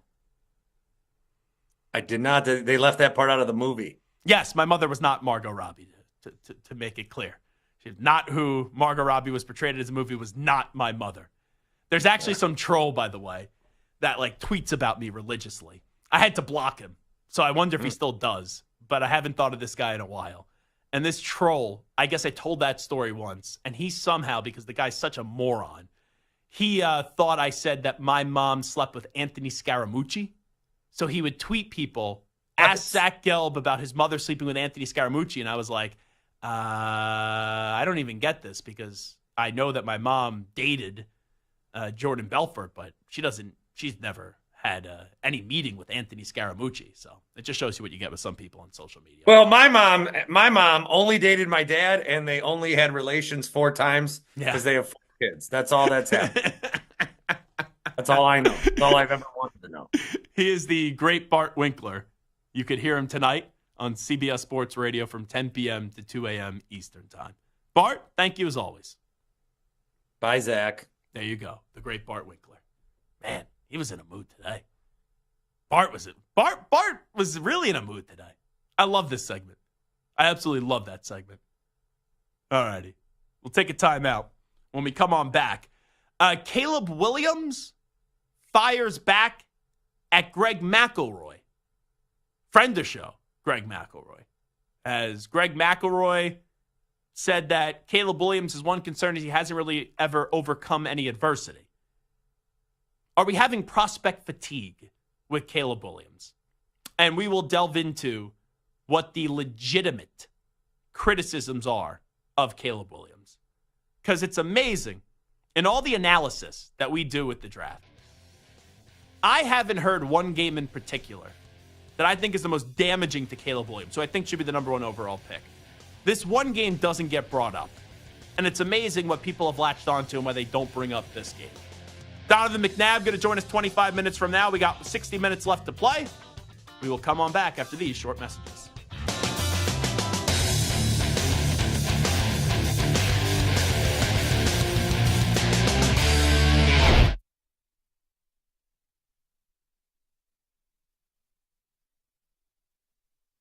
You're in a 5-minute break.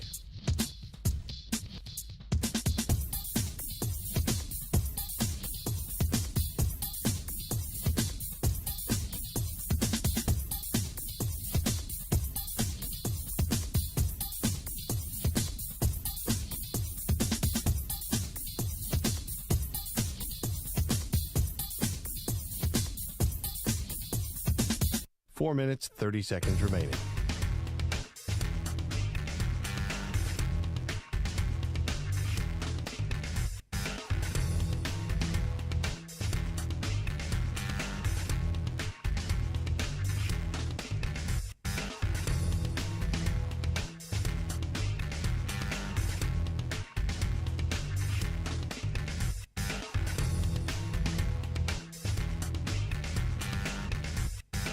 Four minutes remaining.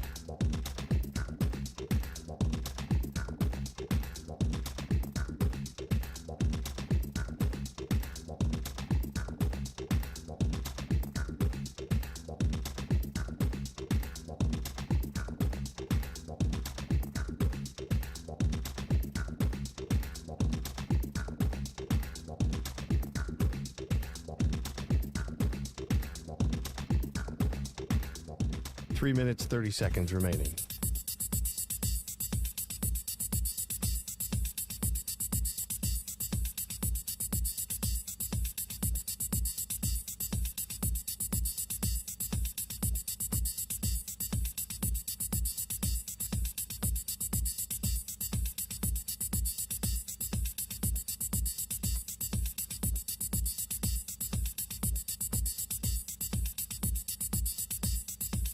Three minutes remaining.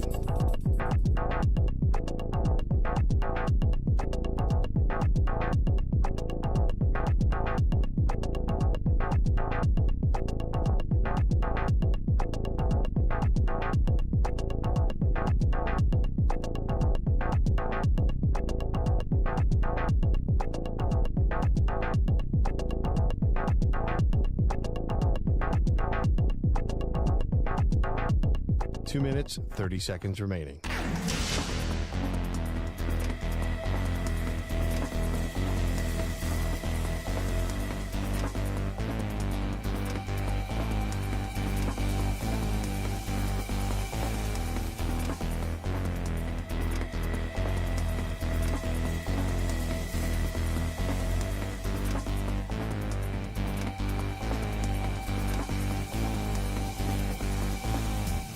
Two minutes remaining.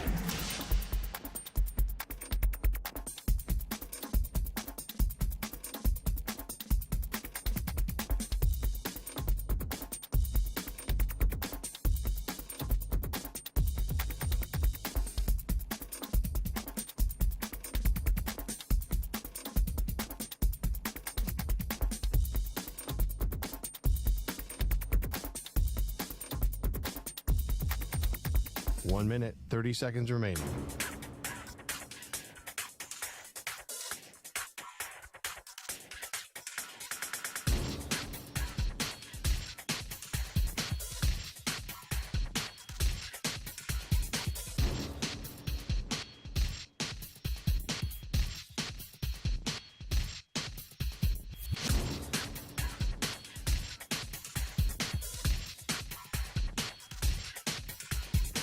One minute remaining.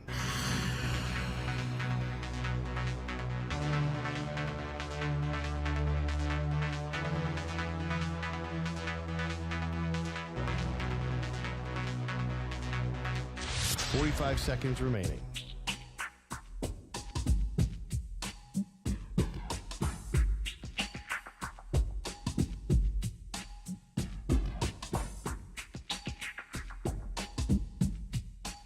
Seconds remaining.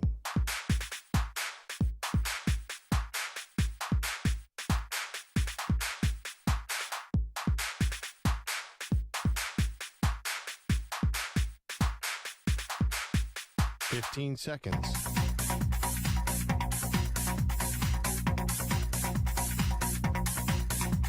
Break ends in 5 seconds.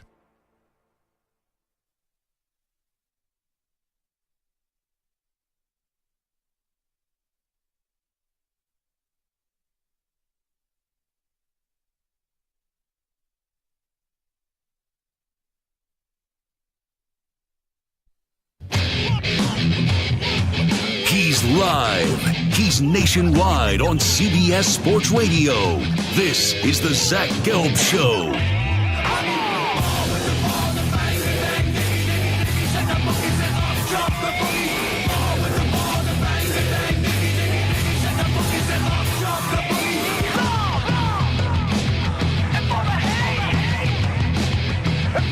Here's your host, Zach Gelb. Alrighty, hour number 3 of our radio program. Zach Gelb Show, CBS Sports Radio. John Calipari about to get introduced as the new head coach of the Arkansas Razorbacks. Cal the Hogs is what they're saying right now. Very creative off of Call the Hogs. But the Pig Suey chant is just absolutely phenomenal. Some Arkansas fans got annoyed with me when I did the Pig Suey chant. Clint Sterner, you guys may know him. He thought I did a great Pig Suey chant, but some thought I didn't emphasize enough of the W in the woo. And it was just, I sounded like a wolf. And I was like, woo. Like, come on. Is that what we're really doing here? Whether I go woo or woo, like with the woo pig, I didn't think I did anything wrong. I think for someone that is from the East Coast and from New York, I do a phenomenal, spectacular calling of the Hogs with the Pig Suey chant. I feel like you disagree there, Samter? No, it was good for a New Yorker. Mm-hmm. But, if you're going to do it, there's a certain level of, respect that goes behind it that I think the fan base takes a lot of pride in. And, you got to really live up to it. You did a good job for a Northeasterner, but, I mean, compared to, like, the passion and the energy and the pig suey-ness. So I don't have 10 beers in my system when I do it. When I'm drunk at a football or a basketball game. I can't be drunk on this show. Then they'll fire me. Anymore, you mean? Why, I've been drunk before on this show? No. Well, I mean, I don't know. Have you? Man, just outed me on the national radio airwaves. I'm drunk right now.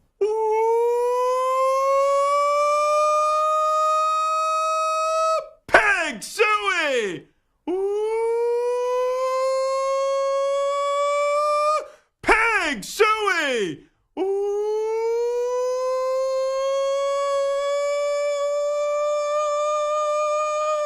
Pig suey! Razorbacks!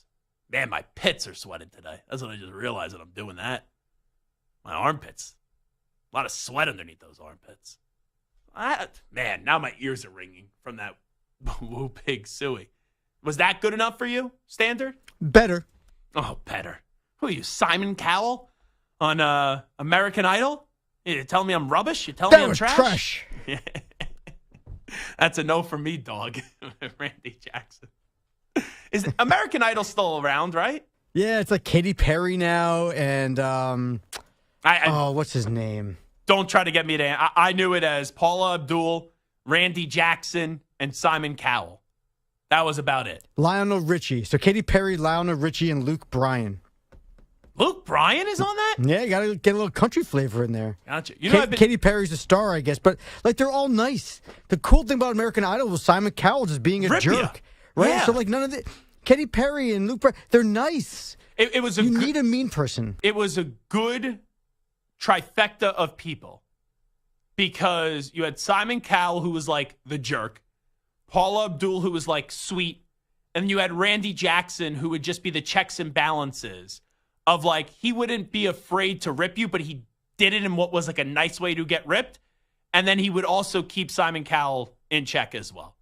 By the way, who'd you say was Luke Combs, you say? Luke Bryan. Oh, Luke Bryant? Yeah. You know who I've listened to a lot recently? And he's phenomenal. Have you listened to Zach Bryan? Oh, yeah. Zach Bryan's great. Zach Bryan. So Springsteen was brought out to one of his shows, and I did not know that Zach Bryan looked up to Bruce Springsteen, and that song Revival, he had Bruce Springsteen come on out and perform it with him.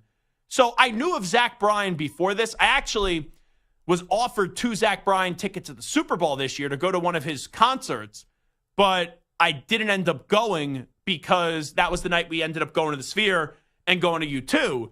So I knew of Zach Bryan before, but once you bring my guy Springsteen on stage with you, then I fall basically in love with you and I'll give you a chance. And I've started listening to Zach Bryan the last 3 weeks, like religiously the last 3 weeks. He's phenomenal. That's going to be my jam this summer. I'm going to be on the beach. I'm going to have my Bose speaker, and I'm just going to be playing a bunch of Zach Bryan. He is sensational. Yeah, country music in the summer. Like, even if you're not a big country fan. Yeah, I'm not even a huge country fan, but I respect good music. Country in the summer, right? With like a cold beer in your hand, just sitting outside. Toes in the sand. Yeah. Oh, yeah. So, big fan of Zach Bryan. I'm sorry recently. for pulling you away from Zach Bryan for the U2 at the Sphere. Well, that was worth it. Yeah. Now, that would have been cool because it was like a 5,000 person setting. So it was really close and personal and awesome. But the Sphere was just ridiculous. You know, I was outside of having a few drinks. You know, this is meant for another way. I was pretty much sober at the Sphere. And I felt like I was not sober. Like, I just felt like I was out of my mind, losing my mind with all the how do you kind of say it at the Sphere? The imagery? The graphics. It was crazy. Yeah. I felt like I was at a 3D movie. That was wild at the Sphere. I highly recommend going to the Sphere. It's a once-in-a-lifetime kind of opportunity. So I'm going to Springsteen on Friday. That's why I won't be here at Mohegan Sun. I cannot wait. That's a 10,000 person venue for Springsteen indoors. That's going to be phenomenal. So looking forward to that. Anyway, let's get to Caleb Williams because Donovan McNabb's going to join us coming up in about 10 to 15 minutes or so. So let me just go around the room here before I play Greg McElroy's comments and keep this concise. Samter, what do you think the biggest criticism has been about Caleb Williams? Like, what's the one singular moment that you think most people are extremely critical about with Caleb Williams? If it's one moment, it's just the crying with his mom and just his reactions to some of those losses. Stu? Same. The crying. Right? Yep. That's probably the one negative thing that we've heard about Caleb Williams, where he lost to, I think it was Washington, and then he jumped into the stands and he was crying in his mother's arms. When I saw that, here's my legit reaction. I've never seen a quarterback do that. I don't really care, but I couldn't see like a Tom Brady or a Peyton Manning, a Patrick Mahomes, when they lost the game, like jumping into the stands and crying in their mom's arms. But like, it's not as if I was irate about that. The other thing that people give him crap for, and I didn't think he should have done this, let me be clear, when he painted his nails and wrote F Utah on them and then also lost to them. Like, you can't lose. If you're going to paint your nails and say bleep Utah on your nails and have it spelled out that way, you got to win that game. And he didn't win that game.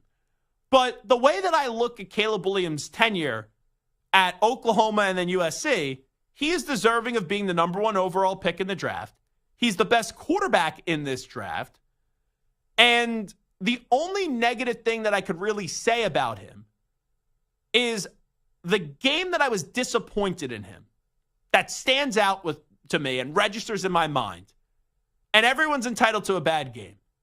But what we said about Caleb Williams going into this year was they're not going to lose because of him. They're going to lose because of the defense. Because we all knew that Lincoln Riley was stubborn and he refused so long and waited so long to get rid of Alex Grinch, the defensive coordinator. But in that game, and Stu, you probably remember this, Notre Dame. When I was watching that game, and I know it didn't live up to the hype of some things that happened before that, but it was like USC Notre Dame before the season started. It was supposed to be a huge game, and we know what that game has meant. But in that game, Caleb Williams stunk. He was bad. Now, everyone is entitled to a bad game.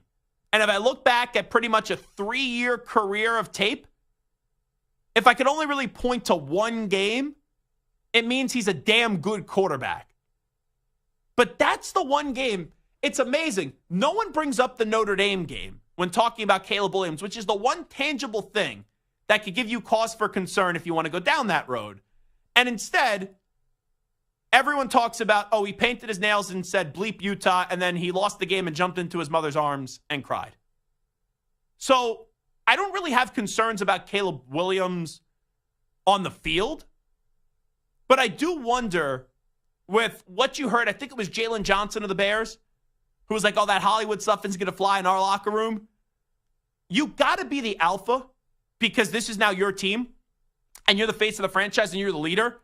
But the thing I'm most curious about is because it feels like there's a perception out there about Caleb Williams is how will Caleb Williams immediately connect with that locker room?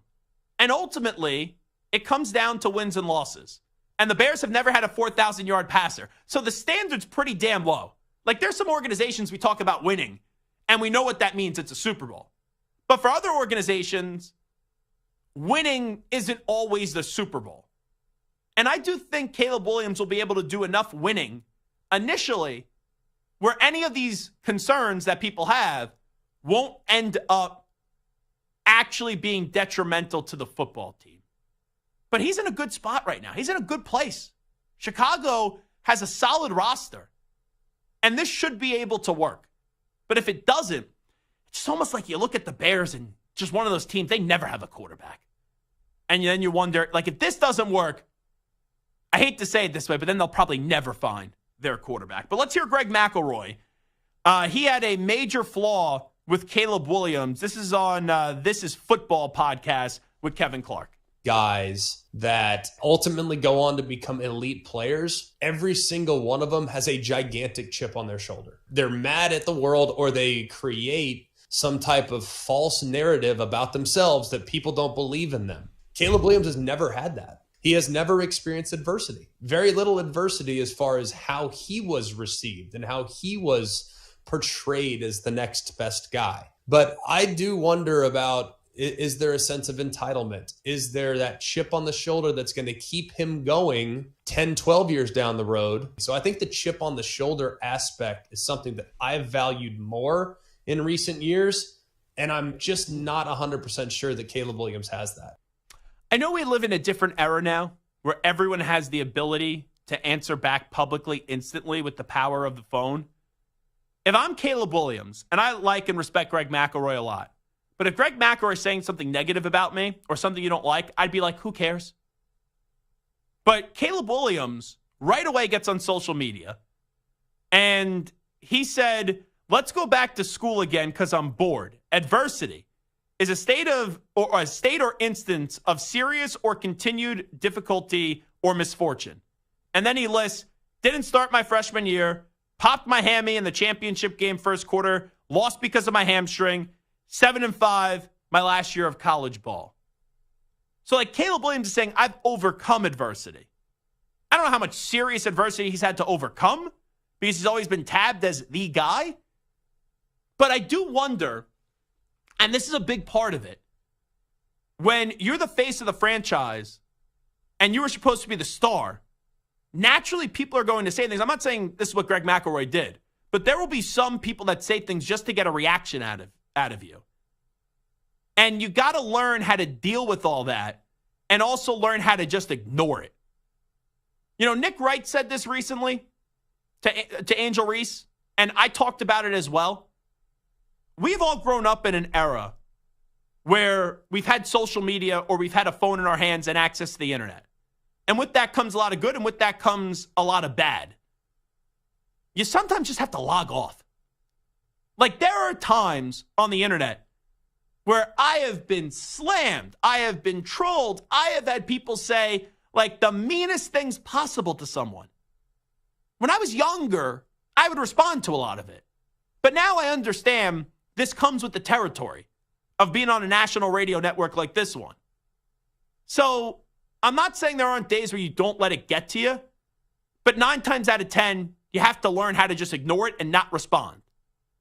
And I do wonder, with people forget how still young Caleb Williams is and how there could be some sensitivity, if when he gets criticism, if he'll be able to not highlight that criticism publicly. And I walk away from this exchange, and that's like a concern I have about Caleb Williams. But it doesn't mean that I don't think he shouldn't be the number 1 overall pick, and I don't think he's going to be a great player, because right now, he's going to be the number 1 overall pick, and we have not seen a quarterback since, Trevor Lawrence? That has consistently been this hyped for several years in college football, and everyone knew they were going to be the number 1 overall pick. Now, I say that with Trevor Lawrence, that's the other side of the argument. Trevor Lawrence had a bad year because of Urban Meyer, then a good year, and then he was hurt this year, and it was underwhelming.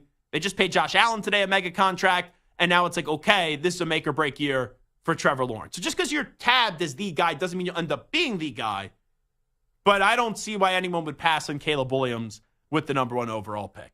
Number 5, Donovan McNabb, one of my favorites, going to join us on the other side. It is the Zach Gelb Show on CBS Sports Radio. You're in a 5-minute break.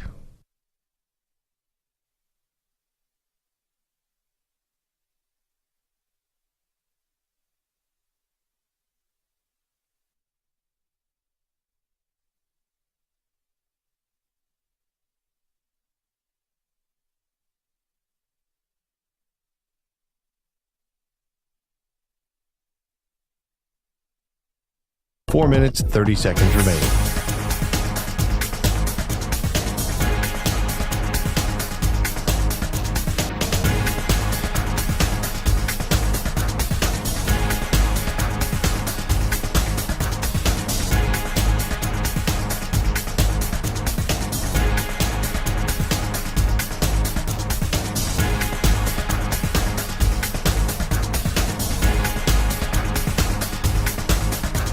Four minutes remaining.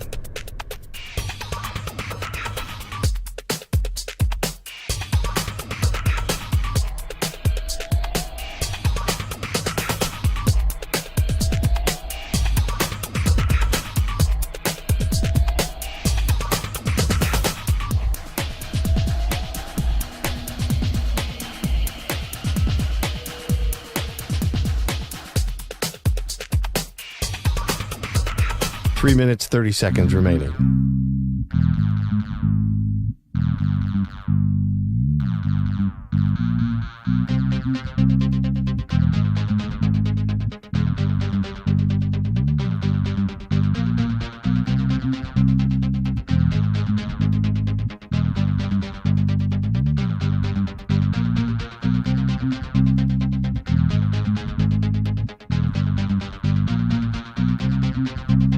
Three minutes remaining.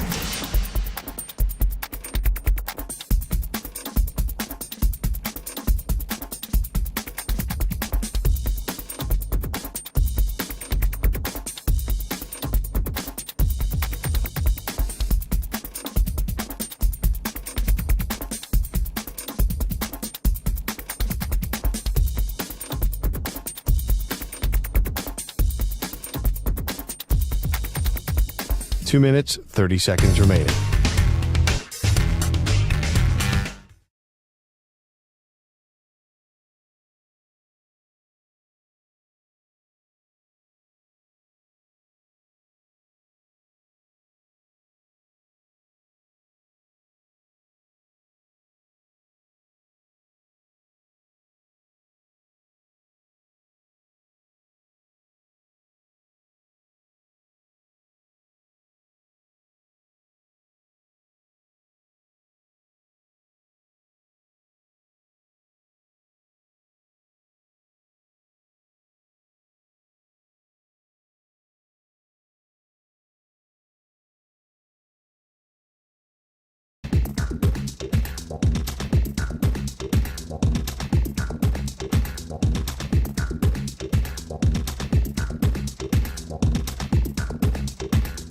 1 minute, 30 seconds remaining.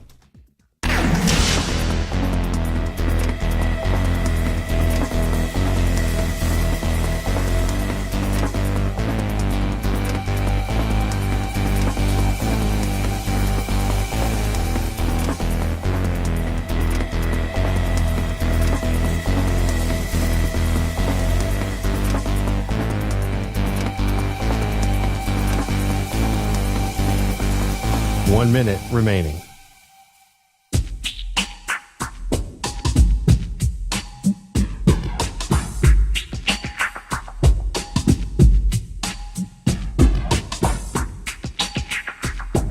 Forty-five seconds remaining.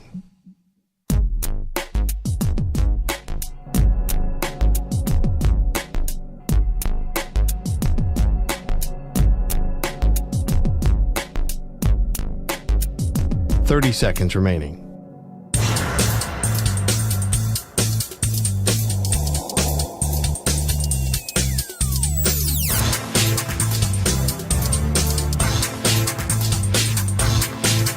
Fifteen seconds.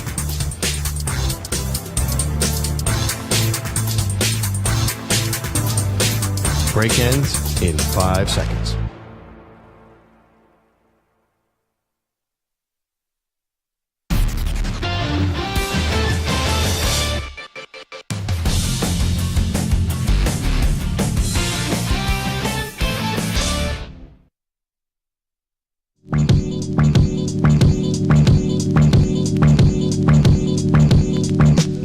Now back to the Zach Gelb Show. Gelb Show on CBS Sports Radio. Donovan McNabb is going to join us right now for a few moments as we gear up for the NFL Draft. Number 5, appreciate the time as always. How you been, my friend? I'm doing outstanding. How are you, big guy? Well, I'm doing fantastic. Appreciate you jumping on board with us. What do you make of the coverage of Caleb Williams? Like, everyone knows he's going to be the number 1 overall pick. I don't think a lot of people could really be critical of him because there's not a lot to be critical about. Is it just prospect fatigue with him a little bit, and is it maybe a little bit overblown in some of the negative criticism?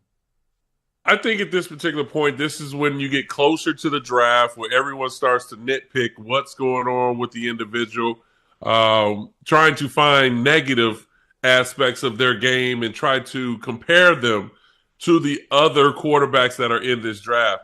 And for some people, they try to compare this class and crop of quarterbacks to the past. And it's unfair to them because you look at last year's class of quarterbacks and the previous years, they're different. And Caleb's a guy who I think if he came out 3 years ago, he still probably would be the number 1 pick. He's that talented. He has the ability to extend plays. He has great accuracy from the pocket. We've seen him stretch the ball downfield, so his arm strength has never been in question.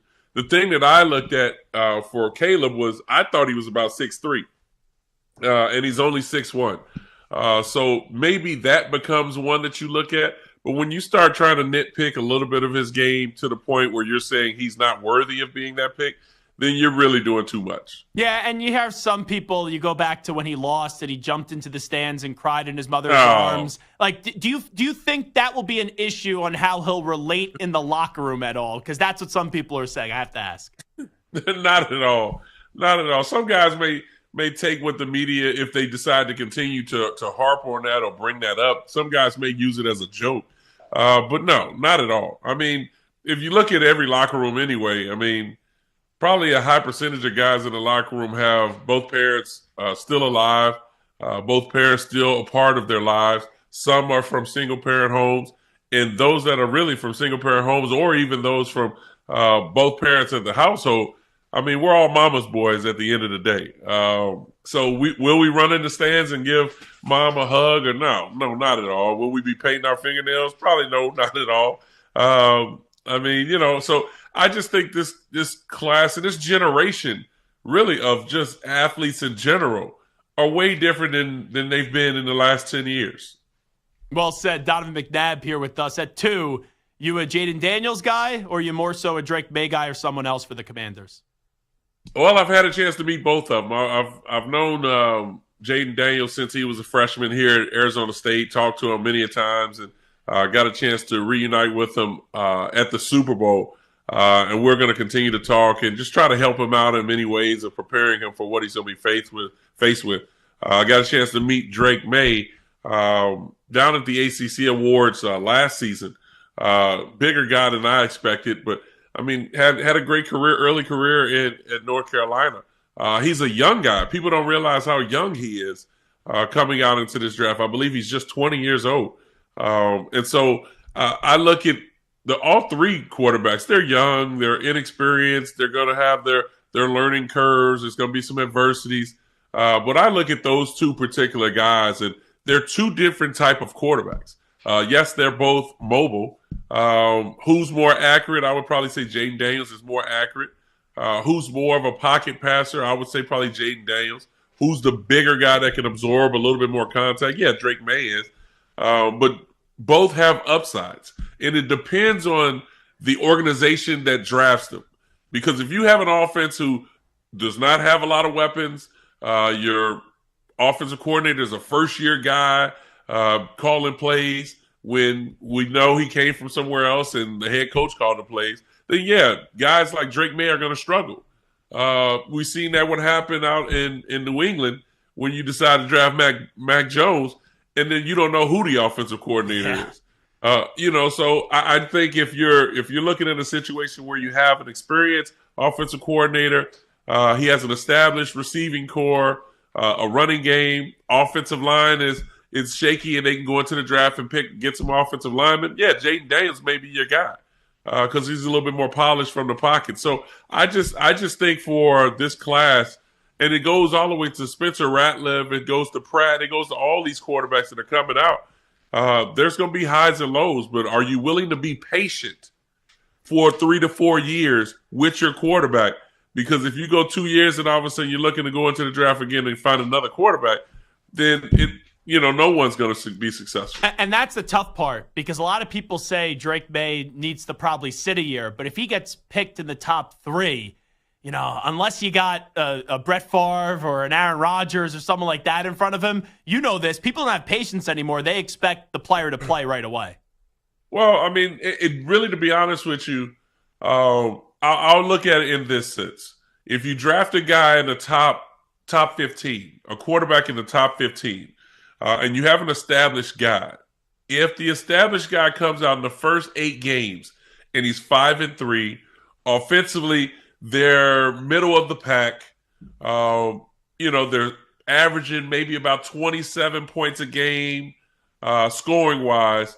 Defensively, if they're struggling, and 27 points a game is not enough. Because remember, you got to understand, in this game, it's about shootouts. Now, defense is like, you get 10, 12, 15 sacks, and it's like, oh, this guy's outstanding. And it's like, well, no, they're throwing the ball 35 times a game.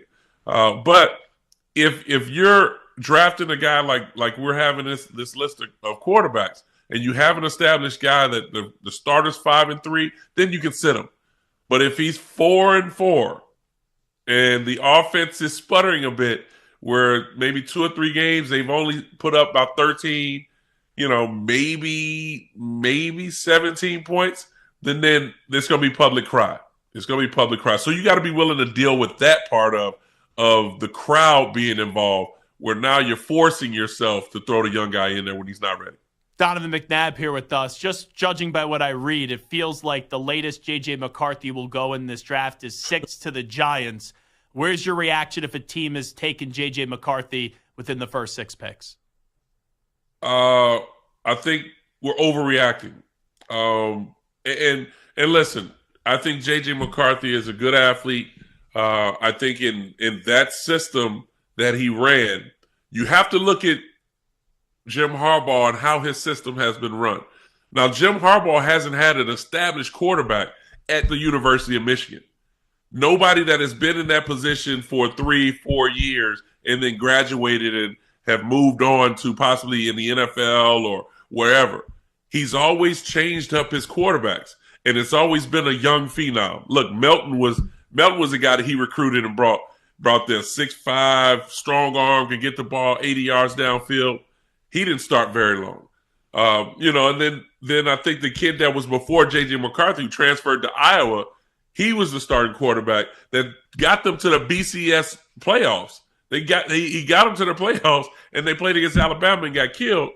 And he was trying to get J.J. McCarthy in there because he hasn't had an established quarterback.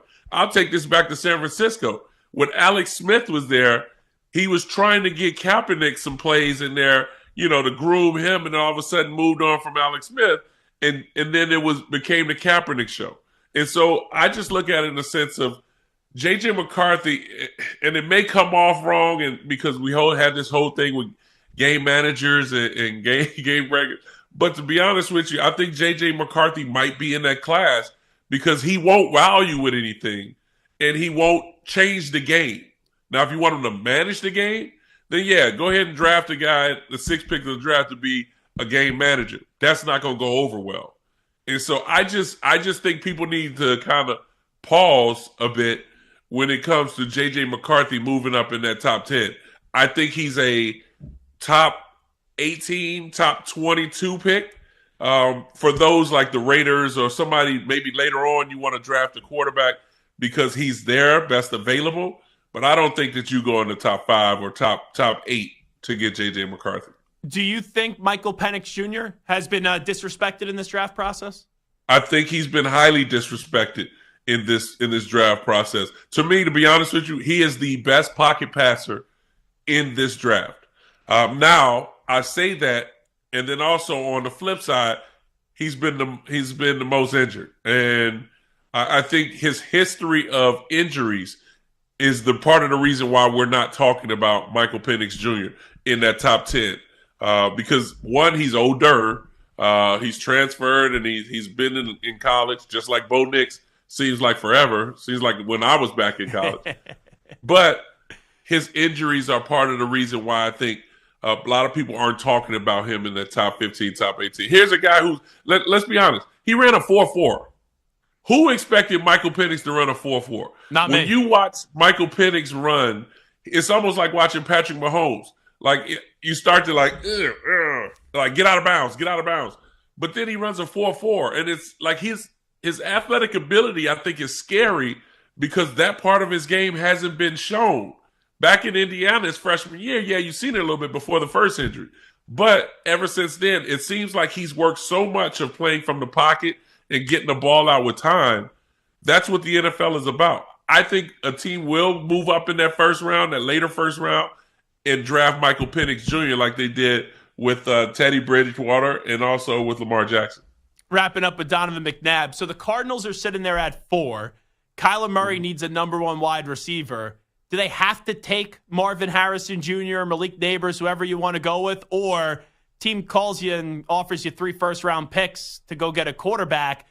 Would you be okay, right? Like Kyler Murray gotta want the wide receiver, but as a quarterback, can you see getting all those other first-round picks? I think the best thing and listen, Marvin's my guy. Everybody knows that, and I love Marvin Jr. The thing about Marvin is he's a game breaker, and he's a game breaker in a sense that if you have a quarterback in an offense that continues to spread the ball around, gets it into the receiver's hands or their weapons' hands, and allow them to create plays and create big plays for you, then he's going to become a superstar. I think the best thing for the Cardinals to do is to trade back, get more picks. If you're possibly able to get 2 first rounds and maybe a early second and a mid third for that particular pick, I think that's what you do. Because what's going to happen is they're going to end up drafting a quarterback. They're going to draft a quarterback. They can then get their wide receiver about in that top. I think if you move down, you get to about 9. You're still able to get one of these good receivers. But I think they need to fill a little bit more holes in this draft, meaning on the offensive side and then also on defense. They got to be much better on defense. Last thing I'll ask you. So we know the Eagles got Saquon Barkley. They traded Hassan Reddick. They brought in Bryce Huff. We've seen Jason Kelsey and Fletcher Cox retire. With everything that happened at the end of the season, now it's going to be a new year with some new faces. Where's your confidence with the Eagles as football will be coming right around the corner come the fall? Well, the confidence is where it was last year when I said that I think that they would get back to the NFC Championship. The thing that that's major for them is being healthy. It's being healthy, number one. Number two is continue to build that continuity on offense to get back to what we seen a year and a half ago. Not last year, but the year before. And I thought they wavered a little bit from it because they started trying to feature guys too much instead of just running offense. And on defense, I need to see a little bit more on defense. You just traded away your leader in sacks, and then you bring in a guy who is almost very similar, but not as established as Reddick was in this defense. And so a lot of eyes are going to be on Huff. A lot of eyes are going to be on Gardner back in the back. Yeah, Gardner with Johnson. CJ. Yeah, with CJ. I think when you look at, because they've been missing somebody in the middle of that defense at the safety position that can cover and also be able to come in and down and fill the hole a little bit and be able to create some tackles or some game changing plays. But at the linebacker position too, I expect them in the draft to go and get a run stopper from the defensive line and also a run stopper and someone who can play the pass at the linebacker position.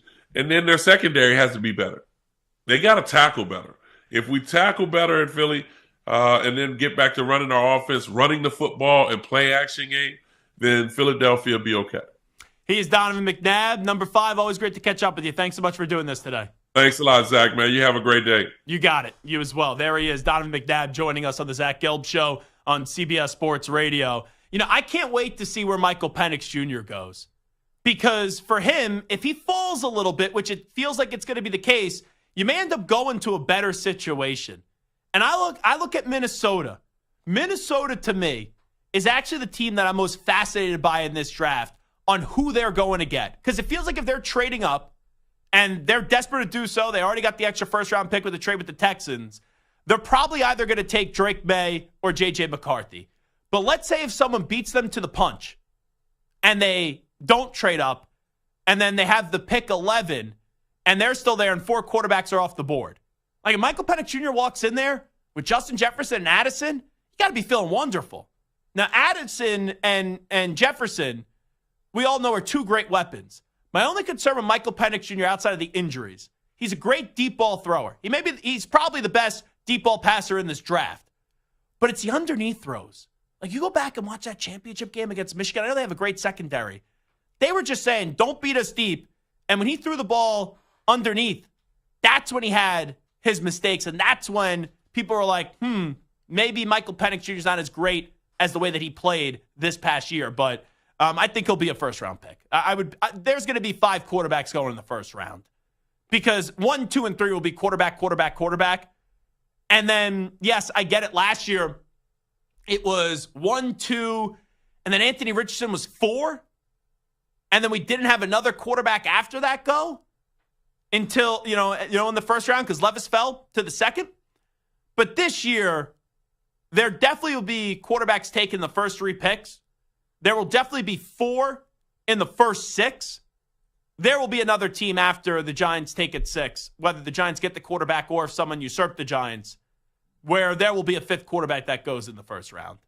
So, you know that the 5 quarterbacks are going to be taken in the first in some order. Williams, Daniels, May, McCarthy, and Michael Penix Jr. We'll come on back with a news brief. Update time first. Here's the Ackman, Rich Ackerman. CBS Sports Radio. Sports Flash. Well, Arkansas officially names John Calipari as its new head coach today, giving the former Kentucky coach a 5-year deal worth at least $7 million annually. USC's Isaiah Collier is entering the NBA draft. Josh Allen gets a 5-year extension from the Jaguars worth a total of $150 million, $88 million guaranteed after coming off a season in which he set a personal best and franchise record 17.5 sacks. Cal Raleigh with a 2-run homer in the 10th for the Mariners, who have just added 3 more, and they lead the Blue Jays 6-1 in the top half of the inning. So a big inning after Logan Gilbert gave them 7 2/3 innings of 1-run baseball earlier today. Also today, right now, top of the ninth, Arizona and Colorado are even at 3. The Giants lead the Nationals by a score of 7-1 in the top of the 8th. Bottom 5, it's Tampa Bay on top of the Angels by a score of 4-1. Finals from earlier, Philadelphia edged St. Louis 4-3, and the Dodgers fall to the Twins 3-2. I'm Rich Ackerman. Hey, this is JR. Let's hang out weeknights here on CBS Sports Radio for my show, The JR Sport Brief, 6 p.m. Eastern, 3 p.m. Pacific. CBS Sports Radio.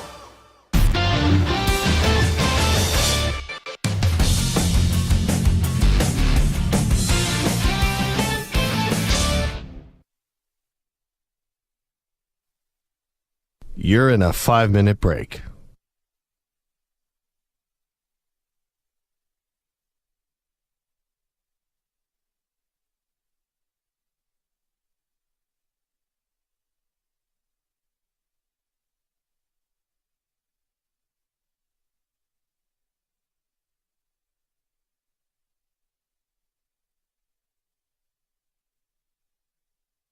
Four minutes, 30 seconds remaining.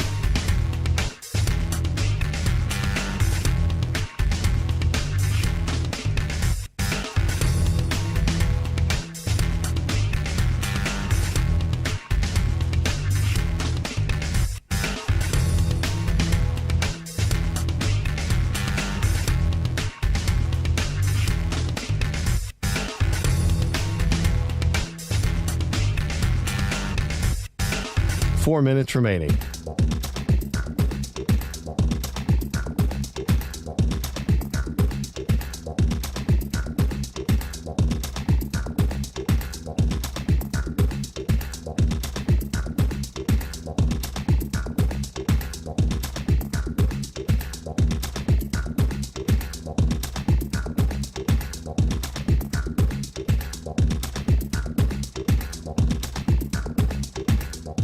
Three minutes, 30 seconds remaining.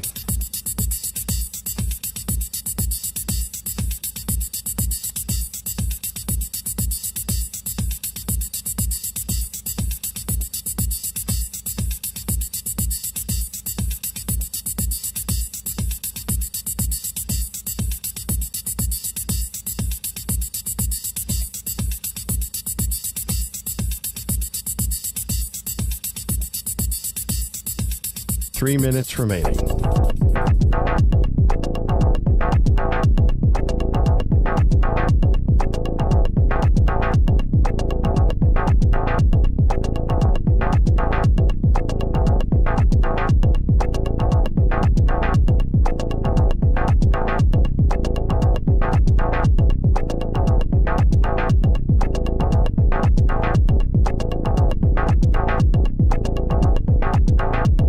Two minutes, 30 seconds remaining.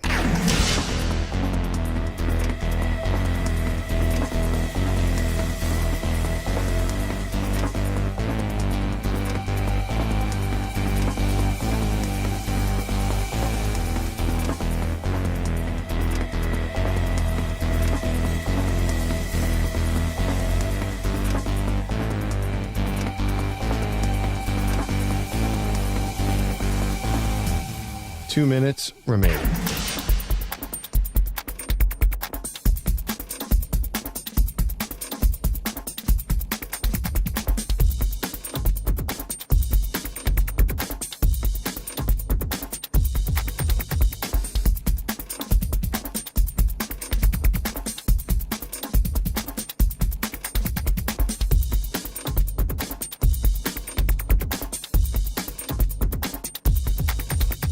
One minute, 30 seconds remaining.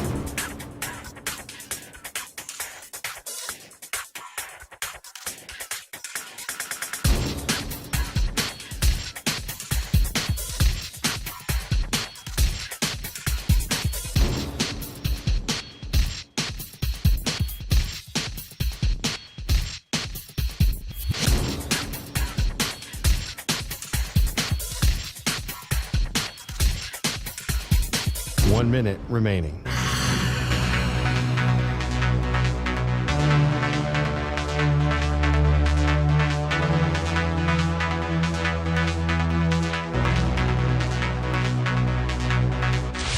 45 seconds remaining.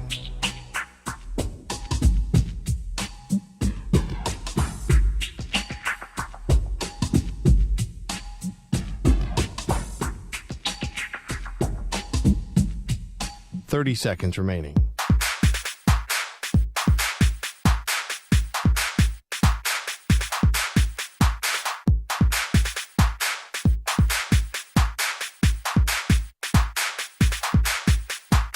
Seconds.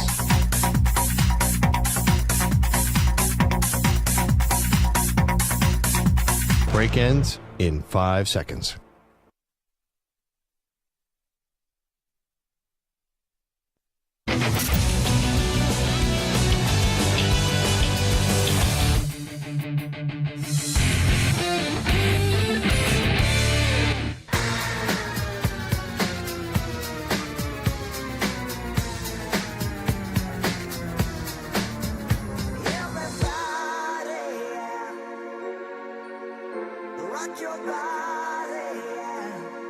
Hey, this is Howie. And this is Nick. We're the Backstreet Boys, and you're listening to the Zach Gelb Show on CBS Sports Radio. And guess what?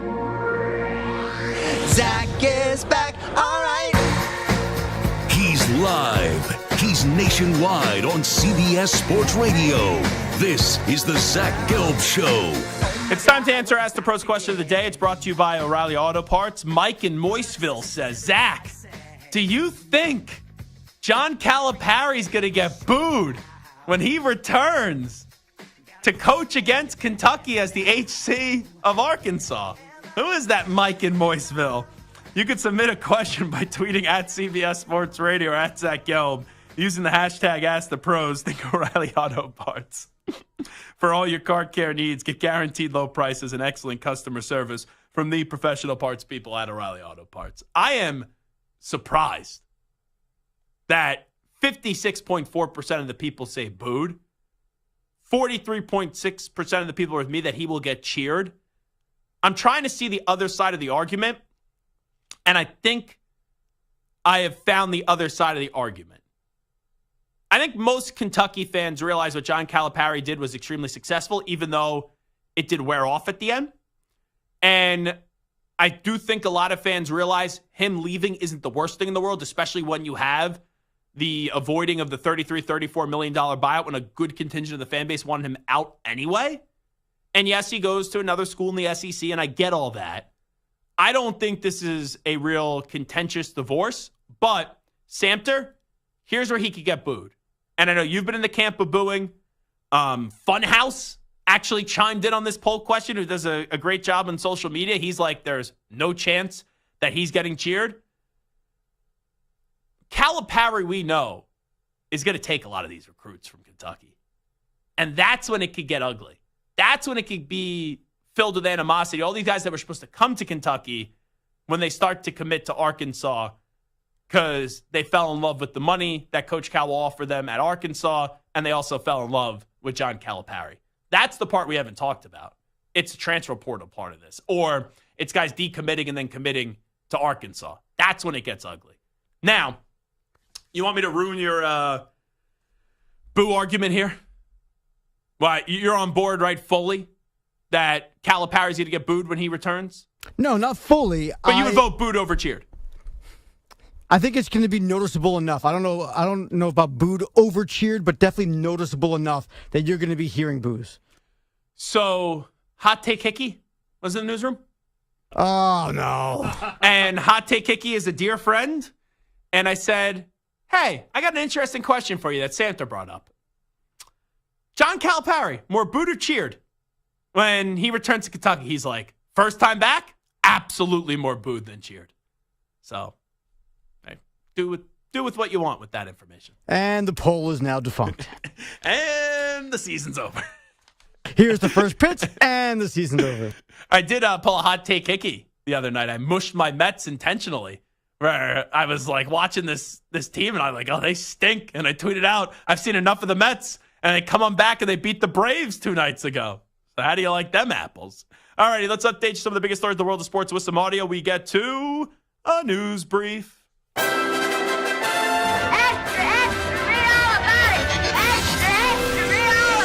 Time time for your daily news brief. We get you caught up on the rumors, reports, and reconnaissance from the day in sports. Alrighty, let's hear from Bulls coach Billy Donovan, the two-time national championship-winning coach at Florida and was on the Kentucky staff in the late 80s and the early 90s. And he is flattered by Kentucky's interest in him.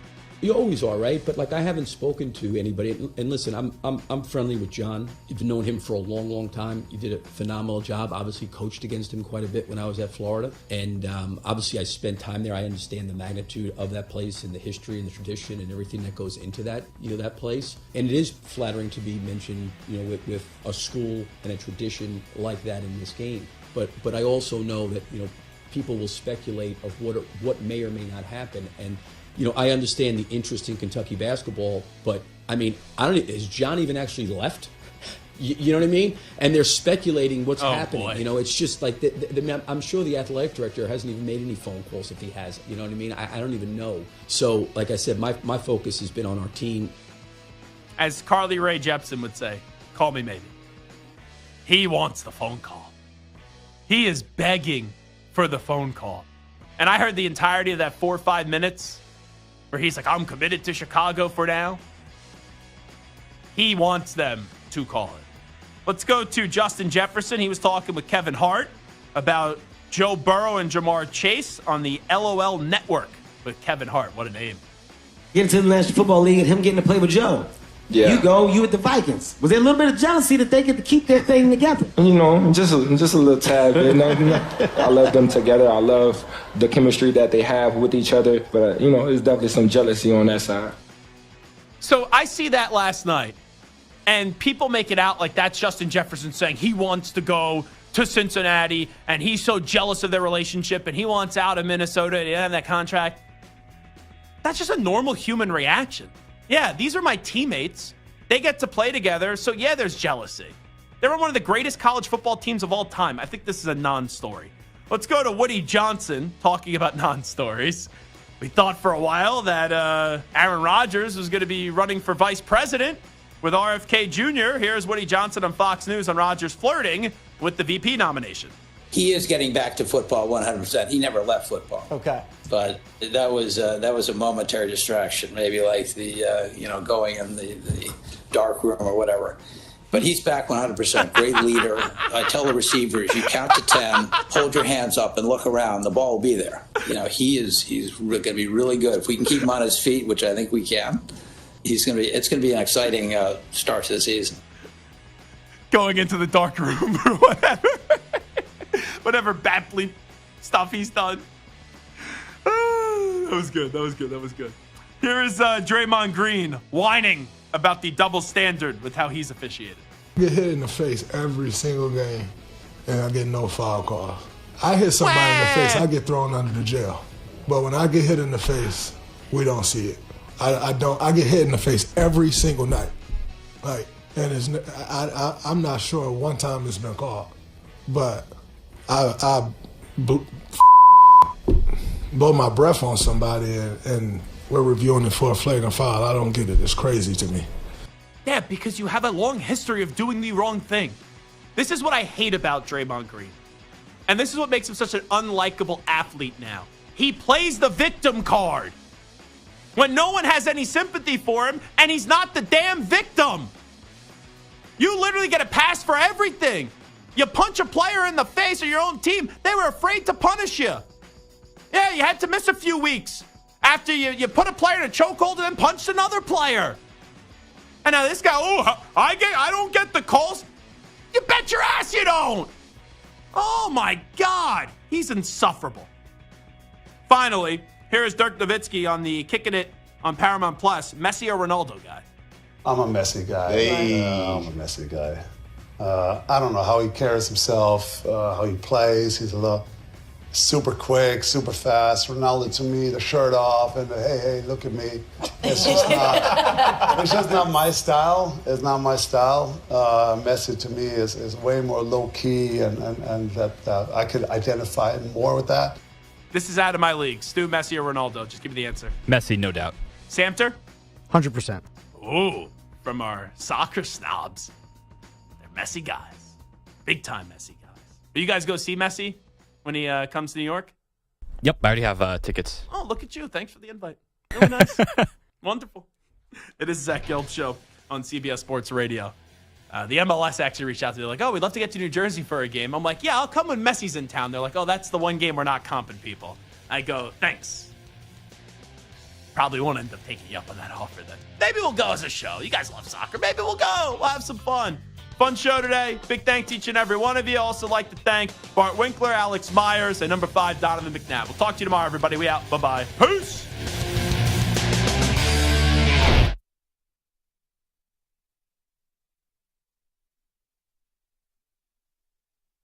You're in a 5-minute break.